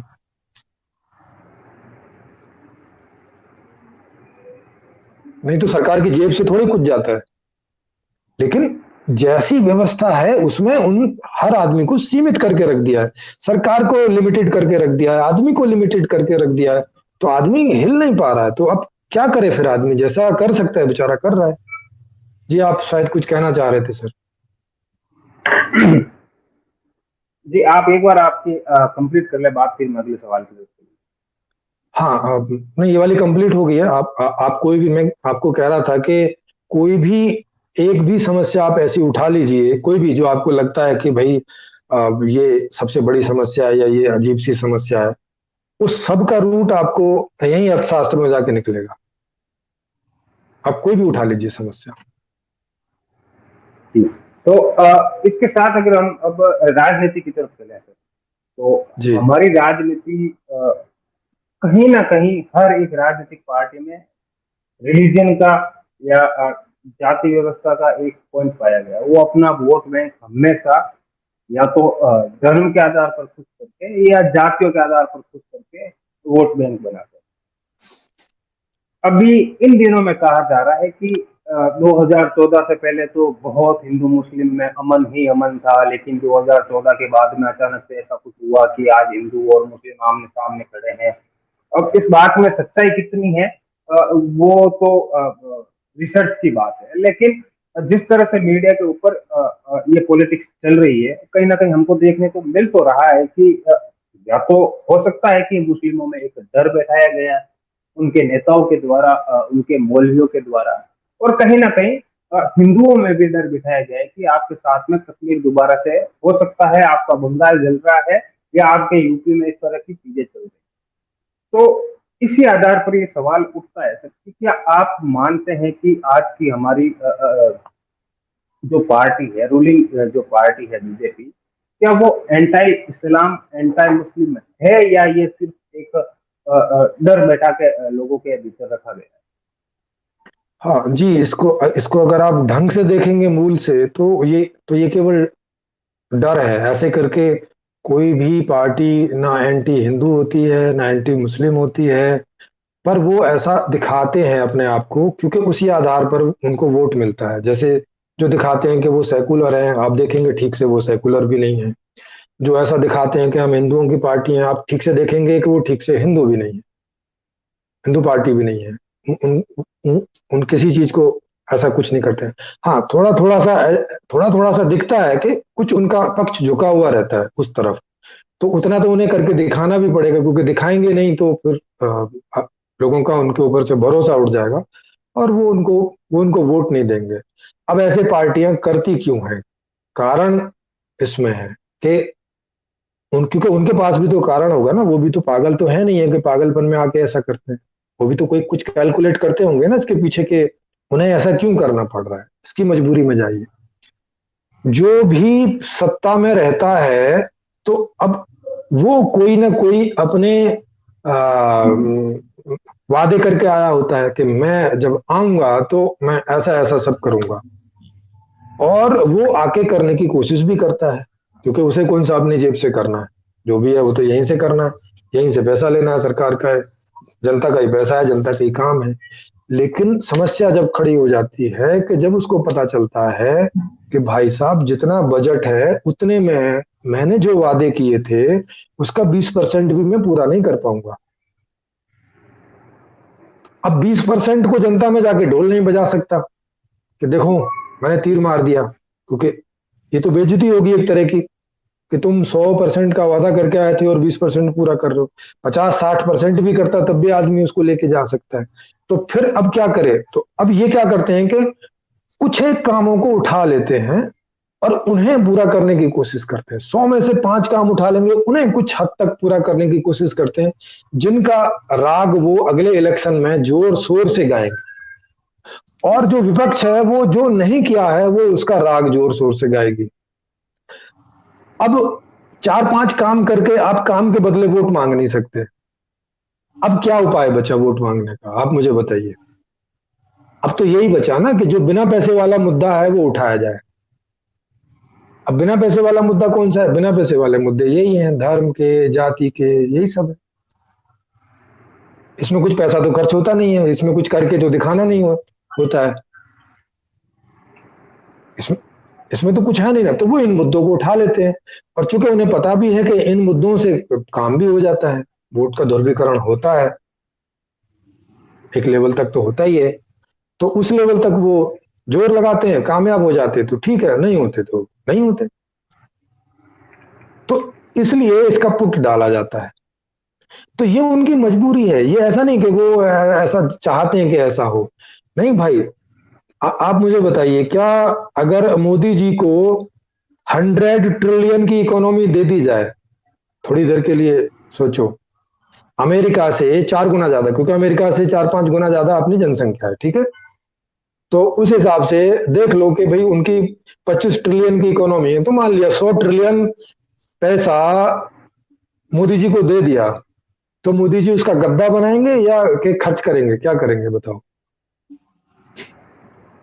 खर्च ही करेंगे ना। हाँ हाँ हाँ, मतलब खर्च ही करेगा आदमी, तो मतलब जो होगा उसको तो खर्च करेगा ही। तो अब जब वो उसको खर्च करेगा तो मोदी जी की वाई वाई होगी कि नहीं होगी चारों तरफ, पूरी दुनिया में? बिल्कुल तो बिल्कुल कौन आदमी है जो फ्री में वाई वाई नहीं चाहता? मतलब जेब से एक पैसा नहीं लगा उसकी अपनी पर्सनल जेब से और वाई वाई भी हो जाए, ऐसा कोई पागल आदमी है कि ऐसा मौका मिले और वो ना करे इस बात को? बिल्कुल सर। इस हिसाब से आप समझ सकते हो, ऐसा करके नहीं है कि कोई पॉलिटिशियन ऐसा खराब है कि इतना बद दिमाग है कि नहीं। भाई भारत की इकोनॉमी ही 2 से 3 ट्रिलियन के बीच में है, तो नंगा नहाएगा क्या और निचोड़ेगा क्या? तो या तो उसको नहला लीजिए और या तो निचोड़वा लीजिए।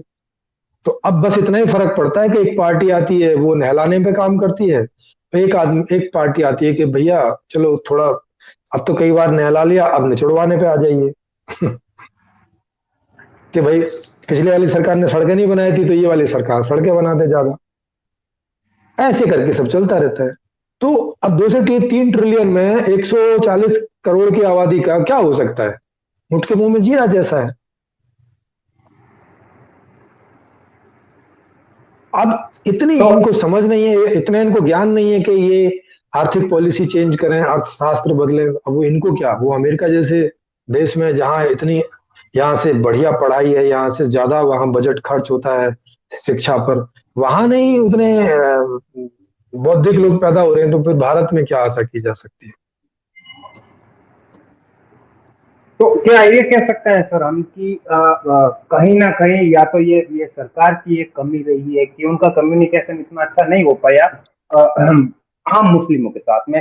देखिए मौलाना है, मौलवी है या जो उनके नेता है, वो तो कभी भी नहीं चाहेंगे कि अगर ये डर उनके अंदर बसा है तो वो कभी भी निकले, ताकि अगली बार वो उनको वोट दे और वो सत्ता में आ सके। तो बिल्कुल। आम आदमी के मन में, आम मुस्लिम के मन में ये जो डर है, क्या ये गवर्नमेंट की गलती है या उनका कम्युनिकेशन गैप है कि वो उस डर को निकाल नहीं पाए और नहीं नहीं, हाँ, उनका विश्वास नहीं जीत पाए इसमें? जी जी, इसमें किसी की गलती नहीं है। गवर्नमेंट भी पूरा प्रयास करती है क्योंकि उन्हें भी वोट चाहिए। लेकिन आप सोचिए कि मुसलमानों को मौलाना और उनके लीडर जो समझाएंगे वो उसको ज्यादा सीरियसली लेंगे, या कि दूसरे कम्युनिटी का जो लीडर है वो समझाएगा उसको ज्यादा सीरियसली लेंगे? स्वाभाविक और रूप अपने से नेता किसको को सीरियसली लेंगे? हाँ तो बस अपने तो नेता वो को ये, अपने मौलाना। हाँ तो अब इसमें दूसरे कम्युनिटी के लीडर की क्या गलती है? ये स्वाभाविक बात है। नहीं, पर ये तो होना चाहिए ना सर, जैसे मैं अगर आपसे डर रहा हूँ, हाँ कोई आके मुझे कहता है जो मेरे जान पहचान का, जैसे उत्पल भाई मान लेते हैं, मेरी आज उत्पल भाई से काफी अच्छी जान पहचान है। वो आके मुझे जी कहता है कि प्रेमजीत जी से दूर रहो, तो मैं उनसे दूर रहना बहुत जरूरी है। अब मैं उनकी सुनता हूँ, आपको ये बात पता चले कि मैं आपसे डर रहा हूँ, बिना बात के डर रहा हूँ, तो कहीं ना कहीं आप भी तो प्रयास कर सकते हैं ना सर, ये कि आप वो जो डर मेरे मन में है वो आप निकाल सकें। हाँ, तो प्रयास तो करती है ना सरकार, बोलती तो है सबका साथ सबका विकास, और वैसा करने की कोशिश करती है। ले, लेकिन वो भी तो पूरी तरह से खुल के नहीं कर सकती, क्योंकि पूरी तरह से खुल के करेगी तो हिंदू वोट चला जाएगा। सवाल ये नहीं आता है ना सर कि हाँ मतलब तो फिर कहीं ना सवाल कहीं तो बीजेपी को अपनी वो हिंदूवादी वाली जो छवि है वो बरकरार रखनी बहुत जरूरी है। हाँ बहुत जरूरी है, नहीं तो फिर उसको वोट नहीं मिलेगा। तो उनकी देखो, तो इसकी हाँ उनकी मजबूरी भी देखो ना, क्योंकि क्योंकि आप उनकी कमी तो देख रहे हो मगर उनकी मजबूरी नहीं देख रहे कि वो कर क्यों रहे हैं। अगर उसके उनकी मजबूरी नहीं देखोगे, वो वाला कारण नहीं देखोगे, तो उसका निवारण नहीं कर पाओगे। तो क्योंकि इसमें उनके सर पास तो निवारण नहीं है, ये पक्का है। जी इसमें हम जी जी। आरएसएस की कुछ भूमिका मान सकते हैं? हाँ हाँ, इसमें सबकी ही होती है। जैसे आरएसएस की भी भूमिका है, क्योंकि बीजेपी के पीछे वो उसी का संगठन है। और आरएसएस में अभी कोई मोदी जी के समय में 10 करोड़ से भी ज्यादा कोई उसमें रजिस्ट्रेशन हो गए थे, माने उतने लोग उसमें जुड़ गए थे। अब 10 करोड़ का मतलब बहुत होता है। तो उसका पूरा हाथ होता है। और केवल आरएसएस ही नहीं है, हिंदूवादी जितनी भी संस्थाएं होंगी कहीं ना कहीं उनसे जुड़ी होंगी, और वो अगर खुले तौर पर भी नहीं तो ढके तौर पर उनको सपोर्ट करते होंगे। उनको कोई ना कोई ऐसे काम देते होंगे, या एनजीओज हैं तो कुछ ना कुछ ऐसे उनको वो देते होंगे, क्योंकि सरकार के पास में ऐसे तरीके होते हैं कि वो अपने उन लोगों को इनडायरेक्टली बेनिफिट पहुंचा सकते हैं। कुछ ठेके के काम देके या कोई एनजीओ वाले काम देके वो इनडायरेक्टली उनको लाभ पहुंचा सकते हैं। इस प्रकार की बात हर एक सरकार रखती है, वो कांग्रेस हो, बीजेपी हो, सपा हो, बसपा हो, कोई भी हो। क्योंकि नहीं तो उनके जो काम करने वाले लोग हैं उनके लिए जो करते हैं वो अगली बार करेंगे नहीं फिर, क्योंकि सब लोग लाभ के लिए ही करते हैं। अंत तो गतता एज ए फ्री फोकट में कोई नहीं करता है। तो वो कोई ना कोई ऐसी स्कीमें चला के रखते हैं कि जब वो सरकार में होते हैं तो अपने उन लोगों के थ्रू उस स्कीम को ले जाते हैं, और उसमें उनका भोजन पानी हो जाता है। पर सरकार इससे बढ़कर भी कोई प्रयास कर सकती है, आपको ऐसा लगता है सर? नहीं, मौजूदा जैसे स्थिति में जितनी उनकी समझ है, जितना बजट है, जैसी भारत की स्थिति है, मौजूदा सरकार अभी उससे ज्यादा नहीं कर सकती। तो उनकी समझ भी तो देखो ना, वो है कौन। अब जैसे मोदी जी को देख नहीं लीजिए, पर मोदी जी ट्वेल्थ ट्वेल्थ पढ़े लिखे आदमी है। अब ट्वेल्थ पढ़े लिखे आदमी से आप क्या कितनी अपेक्षा कर सकते हैं? नहीं, पर वो तो ऐसा होता है ना सर कि जैसे मोदी जी नहीं, उनका एडमिनिस्ट्रेशन जो है उसके अंदर बहुत पढ़े लिखे लोग होते हैं, हर तरह के वो सोशल साइकोलॉजी भी समझते हैं, उनको इकोनॉमी की भी समझ होती है, हर तरह की समझ होती है। लेकिन इसके अलावा सर जब हम देखते हैं, आपको याद होगा एक बार किसी मंच के ऊपर मोदी जी ने मना कर दिया था एक टोपी पहनने से, मुस्लिमों द्वारा दी गई टोपी पहनने से, या फिर अभी पिछले साल जब योगी जी किसी मजार पर गए थे तो उन्होंने भी वहां पर टोपी पहनने से मना कर दिया था। तो इस तरह की जो चीजें हैं, या योगी जी का जो बयान आया था, आपको याद होगा कि अगर वो हमारी एक लड़की लेके जाए तो आप उनकी 10 लेके आए। इस तरह की चीजों को सपोर्ट करके कहीं ना कहीं ये डर या तो वो बिठा रहे हैं, या इससे अच्छा काम मोदी जी ये कर सकते थे। जैसे कांग्रेस को हालांकि कहा जाता है कि मुस्लिम अपीजमेंट की राजनीति में कांग्रेस बहुत ज्यादा रही, और इसमें कहीं ना कहीं सच्चाई भी है कि कांग्रेस ने ये काम जरूर किया है कि उन्होंने एक वर्ग जी विशेष जी की बहुत ज्यादा सहायता की थी। तो मोदी जी मुस्लिम अपीजमेंट ना करते, ठीक है, लेकिन वो जो डर है वो किसी ना किसी तरीके से तो मिटा ही सकते थे। जैसे अभी 3 तलाक का मामला जैसे होगा, तो कहीं ना कहीं मोदी जी ने मोदी जी के ऊपर विश्वास जताया मुस्लिम महिलाओं ने, हाँ। जब 3 तलाक की उन्होंने बात की और 3 तलाक का वो जो निपटारा किया। तो हम्म। इस तरह के दूसरे प्रयास भी नरेंद्र मोदी जी कर सकते थे। जैसे उन्होंने एक बार कहा था कि एक हाथ कुरान एक हाथ लैपटॉप जैसी उन्होंने बात कही थी। तो नहीं तो ऐसे ये छोटे तो छोटे वो प्रयास। ये तो वो जी कभी कभी करते हैं ना, ये कभी कभी तो ये दिखाने के लिए करते हैं कि ताकि जब उनके ऊपर आरोप लगाया जाए तो वो बता सकें कि देखो मैं ऐसा नहीं हूं, ऐसे दो चार एग्जाम्पल बता के, है ना। तो अब वो कर क्यों नहीं सकते, वो मैंने आपको बता दिया कि हिंदू वोट चला जाएगा। फिर तो सर राजनीति की बात ही तो यही आ जाती है ना सर, कि हाँ तो वो राजनीति तो है तो ही है। बिल्कुल आपकी धर्म से चले, राजनीति भी छोड़े, जो आपकी सरकार जो है उसमें तो कम से कम धर्म वाला एलिमेंट नहीं होना चाहिए। क्योंकि देखें जिस तरह से कांग्रेस ने रूल किया, और वो फेमस थे मुस्लिम अपीजमेंट के लिए, ठीक है, जी तो इससे कहीं ना कहीं एक गैप आपकी दो कम्युनिटी के बीच में गैप बना। अगर कांग्रेस शुरुआत से वो मुस्लिम अपीजमेंट की राजनीति ना करती तो शायद ये जो गैप है ये क्रिएट नहीं होता। दूसरा हाँ बिल्कुल। आजादी के जी बाद से ही, हाँ जी हाँ। आजादी के बाद से आप ही आप ये बात सही कह रहे हैं ना, कांग्रेस ने अपीजमेंट किया तब तो हिंदुओं को लगा ना कि भाई हमारे साथ भेदभाव हो रहा है, तो अब उनके साथ जो पार्टी खड़ी होगी वो धीरे धीरे ध्रुवीकरण उधर हो गया। तो अब इस बात ये बात आपकी सही है, लेकिन अब कांग्रेस अगर ऐसा ना करती तो शायद वो इतने दिन रह भी नहीं पाती, क्योंकि बाकी उसकी पॉलिसीज को इतनी बढ़िया तो थी नहीं कि उसने कोई गरीबी दूर कर दी हो, जो समस्याएं थी वो कोई दूर करी हो। फिर तो हर 5 साल में सरकार बदलती, क्योंकि फिर तो नहीं, मामला पर विकास का अपीजमेंट होता। के नाम पे भी सर, अपीजमेंट के नाम पे भी उन्होंने बहुत ज्यादा गलत कर दिया ना। जैसे आपको वो शाहबानो वाला एक केस याद होगा जिसमें सुप्रीम कोर्ट का ऑर्डर कुछ और था, और उन्होंने हम्म। सदन में जाकर उसको बदल दिया। मतलब हाँ मुस्लिम महिलाओं के साथ में ये एक तरह से धोखा ही कह लिया, बिल्कुल हाँ हाँ। प्योरिटी में एक सबसे बड़ा धोखा कांग्रेस का मुस्लिम महिलाओं के साथ में ये था। और जी जी दूसरा जी वो जी जी। चाहते तो जो जो चार शादियां जो मुस्लिमों में होती चाहती तो वो रोक सकती थी कांग्रेस उस टाइम। जो जी बिल्कुल हलाला रोक जैसी सकते थे। व्यवस्थाएं आज मुस्लिम महिलाओं के साथ में हलाला जैसी व्यवस्थाएं चलती है, 3 तलाक जैसी बातें जी हाँ चलती थी उस टाइम, वो कांग्रेस चाहती तो रोक सकती थी। लेकिन चले उन्होंने बिल्कुल। नहीं किया। तो 2014 में ये हुआ कि उस सरकार के बोरिया बिस्तर बांध दिए गए, ना सिर्फ केंद्र से हाँ बल्कि स्टेट वाइज भी उसकी हार होती गई।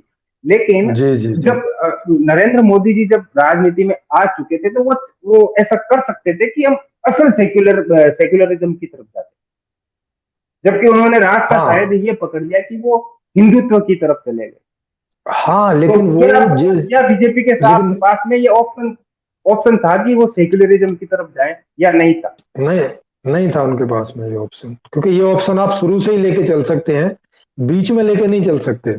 आपने वोट अगर हिंदू के नाम पे इकट्ठा किया है तो अब आप आके हिंदुओं को नहीं छोड़ सकते, छोड़ेंगे तो हिंदू वाला वोट टोटल हट जाएगा, फिर खाली मुस्लिम वाले वोट से तो नहीं आप कर पाओगे कुछ भी, लेकिन क्योंकि सर अब आज बाहुल्य में तो उनकी हिंदू ही वोट पॉपुलेशन है। भी तो बहुत बड़ी है ना सर।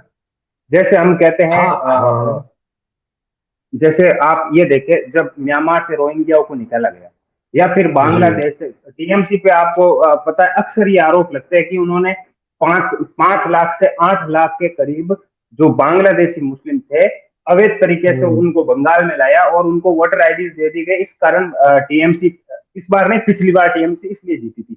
उसके बाद आप जी देखें जब रोहिंग्याओं की बात आती तब भी टीएमसी के ऊपर, और ना सिर्फ टीएमसी के ऊपर, केजरीवाल पर भी जो आम आदमी पार्टी केजरीवाल जी पर भी ये आरोप लगते हैं कि उन्होंने भी अवैध तरीके से रोहिंग्याओं को बसाया है। तो हाँ जैसे आज मेरे मोहल्ले में पिछले 6-7 महीनों पहले एक बांग्लादेशी परिवार पकड़ा गया था, जो बिल्कुल इलीगल था। वो बांग्लादेश से आए, यहाँ आकर बस गए, और या वो जो रंगाई छपाई का काम है वो करके अपना परिवार पालता था। तो पूरे मोहल्ले को पता था, उसके आसपास के जितने मुस्लिम थे उनको सबको पता था कि ये बांग्लादेश से आए हैं और ये यहाँ पर अवैध तरीके से रह रहे हैं। और 2-3 महीनों बाद में उनके जो, क्योंकि पार्षद, उनकी किस्मत अच्छी थी कि पार्षद उस समय मुस्लिम ही था, तो उनके वोटर जी आईडी भी बन गए, उनका आधार कार्ड भी बन गया, इस तरह से उनको डॉक्यूमेंट सारे मिल गए। लेकिन जी अगर वही परिवार किसी हिंदू बस्ती में आकर बसता और हिंदू, अगर एक व्यक्ति को भी पता चल जाता ये कि ये इलीगल बांग्लादेशी है जो यहाँ आकर बसे हैं, तो शायद वो इतने दिन नहीं रह पाते। लेकिन क्योंकि वो मुस्लिम बस्ती के अंदर थे तो लोगों को नहीं पता चला, वो तो उनका जी परिवार में आपस में झगड़ा हुआ, उस झगड़े को जब निपटाने पुलिस पहुंची तब उनको पता चला कि ये इलीगल बांग्लादेशी। तो ये जी बताने का मेरा उद्देश्य ये है सर, ये एग्जाम्पल देने का उद्देश्य ये है कि अगर मुस्लिमों में डर ज्यादा बढ़ता जाएगा तो इस तरह के जो इलीगल निवासी होंगे वो मुस्लिम एरिया में आकर बसते जाएंगे, जिस कारण से हो सकता है कि मतलब जो हमारे टैक्स का पैसा एक भारत के नागरिक के ऊपर खर्च होना होना चाहिए, उसमें आपको एक्स्ट्रा बर्डन मिलता है। और वो सिर्फ और सिर्फ इसलिए क्योंकि आपकी जो मुस्लिम लोगों की जो जनसंख्या है वो ये सोचती है कि हमारा जो प्रधानमंत्री बैठा है वो हमें कभी भी मरवा सकता है। जी हाँ, तो बिल्कुल। इन चीजों को देखते हुए क्या बीजेपी ये ऑप्शन चुन सकती थी? क्या ठीक है 2014 में जब वो जीत गए, उन्होंने, ऐसा नहीं है कि बीजेपी ने अच्छे काम नहीं किए, बीजेपी ने अच्छे काम भी ऐसे किए हैं जिनसे उनको वोट मिल सकता था। तो क्या 2019 के इलेक्शन में वो ये कर सकते थे कि वो थोड़ी सी राह जो है वो हिंदुत्व से हटाकर वो सेक्युलरिज्म की तरफ ले जाते? नहीं देखो, कर तो कोई कुछ भी सकता है अगर आप खाली पॉसिबिलिटी की बात कर रहे हो तो। लेकिन बात ये है कि वो करेगा कि नहीं करेगा, सवाल इस बात का है। और चूंकि उन्होंने नहीं किया, और नहीं करने का कारण इतना ही है कि वो अगर करते तो ये दो दूनी चार जैसी बात है कि हिंदू जो वोट है वो उनसे छिटक जाता। क्योंकि उन्होंने हिंदू मुस्लिम करके ही तो वोट पाया था ना। हिंदू मुस्लिम करके वोट पाया का मतलब है कि वो ये दिखा रहे थे कि वो हिंदूवादी पार्टी है, ऐसा वो दिखा रहे थे। तो अब वो अचानक कैसे अपना करेक्टर चेंज कर सकते हैं? और अगर करेंगे तो फिर जो लोग उनको सपोर्ट कर रहे हैं वो क्यों सपोर्ट करेंगे? तो क्या सर आप इस चीज को, ये जो दुनिया का सबसे बड़ा लोकतंत्र है, इस लोकतंत्र के लिए इस चीज को खतरा मानते हैं? हाँ जी, इसी के लिए क्या, अभी तो जितना भी दल तंत्र चल रहा है वो इसी देश में नहीं, कोई भी देश में, अमेरिका हो, कहीं कहीं का भी हो, ये कोई इतनी सक्सेस चीज है नहीं है। आप ऑक्सफैम की रिपोर्ट उठा के देख लीजिए, वर्ल्ड वाइड आपको मिलेगा 82% जो अर्निंग है वो 1% की जेब में जा रही है वर्ल्ड लेवल पर। भारत में वो 73% है। सर इसको वापस रिपीट करें सर एक बार। ऑक्सफैम की रिपोर्ट है। ऑक्सफैम एक इंटरनेशनल फर्म है जो कि इन सब चीजों का लेखा जोखा करती रखती है और बताती है पूरी दुनिया को कि किस देश में कितनी इकोनॉमी हो रही है और वो इकोनॉमी किसकी जेब में कितनी जा रही है। उससे संबंधित वो सारा का सारा लेखा जोखा रखते हैं और बताते हैं। तो नेशनल वाइज भी बताते हैं और इंटरनेशनल वाइज भी बताते हैं। तो भारत का आप देखेंगे तो 73% से भी ज्यादा अर्निंग इनकम 1% की जेब में है। 1%, समझते हैं ना, एक बस।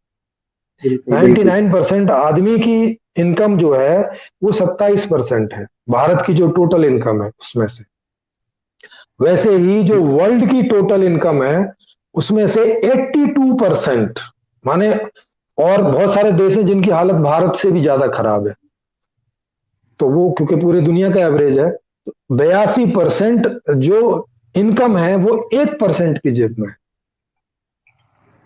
लगातार है और जा रही है। तो ऐसी स्थिति में क्या पॉलिटिकल पार्टी और क्या पॉलिटिकल मॉडल और क्या आपका कुछ भी, अब बाकी सब कुछ ले लीजिए, वो कैसे 99% आदमी को सेटिस्फाई करेगा? वो जाति, धर्म, कुछ भी ले लीजिए, आप कुछ भी उठा लीजिए, क्योंकि ये सारे केवल तरीके ही बनते हैं आदमी को एक्सप्लॉइट करने के लिए। आदमी को मतलब 99% आदमी को किसके द्वारा?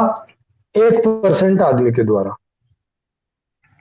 और ऐसा नहीं है कि वो 1% जानबूझ के ऐसा करता है, वो 1% शोषण करने के लिए मजबूर है और 99% शोषण करवाने के लिए मजबूर है।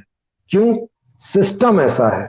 अब सिस्टम एक आदमी ना अडॉप्ट करता है ना एक आदमी लाता है, ये एक सामूहिक प्रक्रिया है कि खोज खोज जरूर एक दो चार आदमी मिलकर कर देती है, एक आदमी कर देता है। जैसे कि उस समय जब हुआ कि भाई देश के लिए संविधान की जरूरत है, तो B.R. अम्बेडकर जी और उनकी कोई जो टीम थी पूरी, वो उन्होंने जैसे तैसे कुछ यहाँ से कॉपी किया, कुछ वहां से, कुछ अपनी समझ से लिखा, जो भी कुछ वो करके बना के रख दिया और फिर वो भारत के लोगों के ऊपर थोप दिया। मेरे ख्याल है उसका कोई सर्वे तो कराया नहीं था इन्होंने, थोप दिया है। तो उसको अब तक लोगों ने अडॉप्ट कर रखा है और उसके जो परिणाम आ रहे हैं वो हम सामने देख रहे हैं कि 73% जो धन है वो 1% की जेब में जा रहा है। ये इस संविधान का आउटपुट है और ये इस वर्ल्ड संविधान का आउटपुट है जो ज्यादातर दल तंत्र सारे दुनिया में चल रहा है।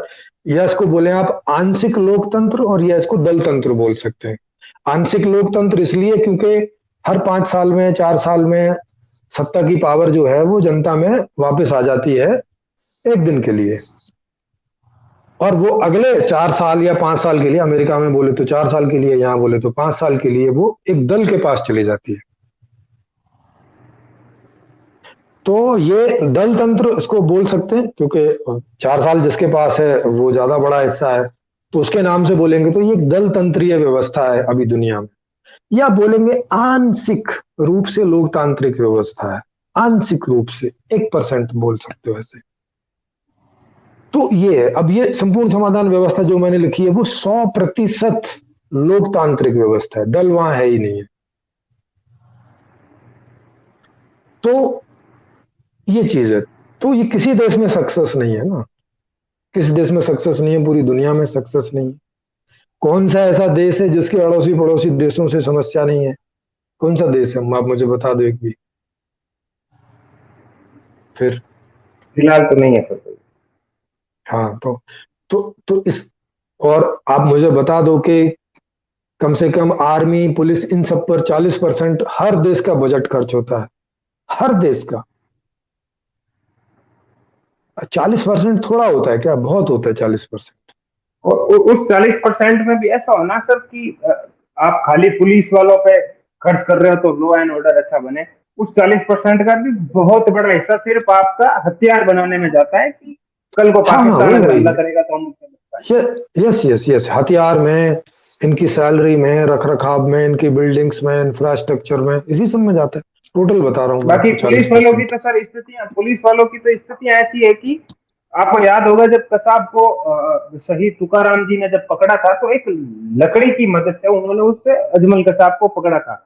उनके पास में जो हाँ बंदूकें थी वो किस्मतों पर चलती थी। हाँ, किस्मतों पर और चल गई दूसरी तो चल तरफ गई, जब नहीं आप तो फट देखते गई हैं तो कि फट। आप एक, जी जी जी। दूसरी तरफ आप देखते हैं तो आप एक न्यूक्लियर स्टेट है जो हाँ, न्यूक्लियर स्टेट। इस पूरे विश्व में अंगुलियों पर गिने जितने देश है जो न्यूक्लियर स्टेट है। मतलब जी एक हाँ तरफ जी तो हाँ, आपने अपनी बिल्कुल। व्यवस्था इतनी अच्छी बना ली है और दूसरी तरफ जब, क्योंकि न्यूक्लियर बॉम्ब हो गए, बड़े बड़े मिसाइल हो गए, उनका यूज 100 साल में या 50 साल में कोई देश एक बार करता है। लेकिन जो पुलिस जो है, पुलिस को हर दिन मुजरिमों से आर पार की लड़ाई करनी होती है। उनके पास में मतलब जो आपके घर के अंदर जो दुश्मन है उससे लड़ने के लिए आपके पास में लठ है, और जो हाँ सिर्फ जिस जो वास्तविक दुश्मन है उससे लड़ने के लिए आपके पास में प्रॉपर इक्विपमेंट नहीं है, और जो जो एक तरह से अनुमानित जो दुश्मन है कि पाकिस्तान कल को लग कर सकता है, उसके लिए आप अपने बजट का इतना बड़ा हिस्सा खर्च कर देते हैं। तो बिल्कुल बिल्कुल। इसी हिसाब से, इसी पर सर मेरा हालांकि आपके सर विचार सुनकर अब सवाल तो मेरे दिमाग में सर इतने सारे बन रहे हैं, और मैं जी चाहूँ जी। वो सारे सवाल आपसे पूछ लूं और उनके ऊपर आपके जवाब दूं, लेकिन समय है, समय हमें इजाजत नहीं दे रहा है। तो मेरे अंतिम, आज के लिए अंतिम दो सवाल है और मैं उम्मीद करूंगा सर जल्द ही आप वापस दिखाई देंगे, क्योंकि दर्शक भी काफी सारे कह रहे हैं कि सर को आना चाहिए रेगुलर बेसिस पे। तो मैं कोशिश करूंगा जब आपके पास में टाइम होगा तो मैं आपको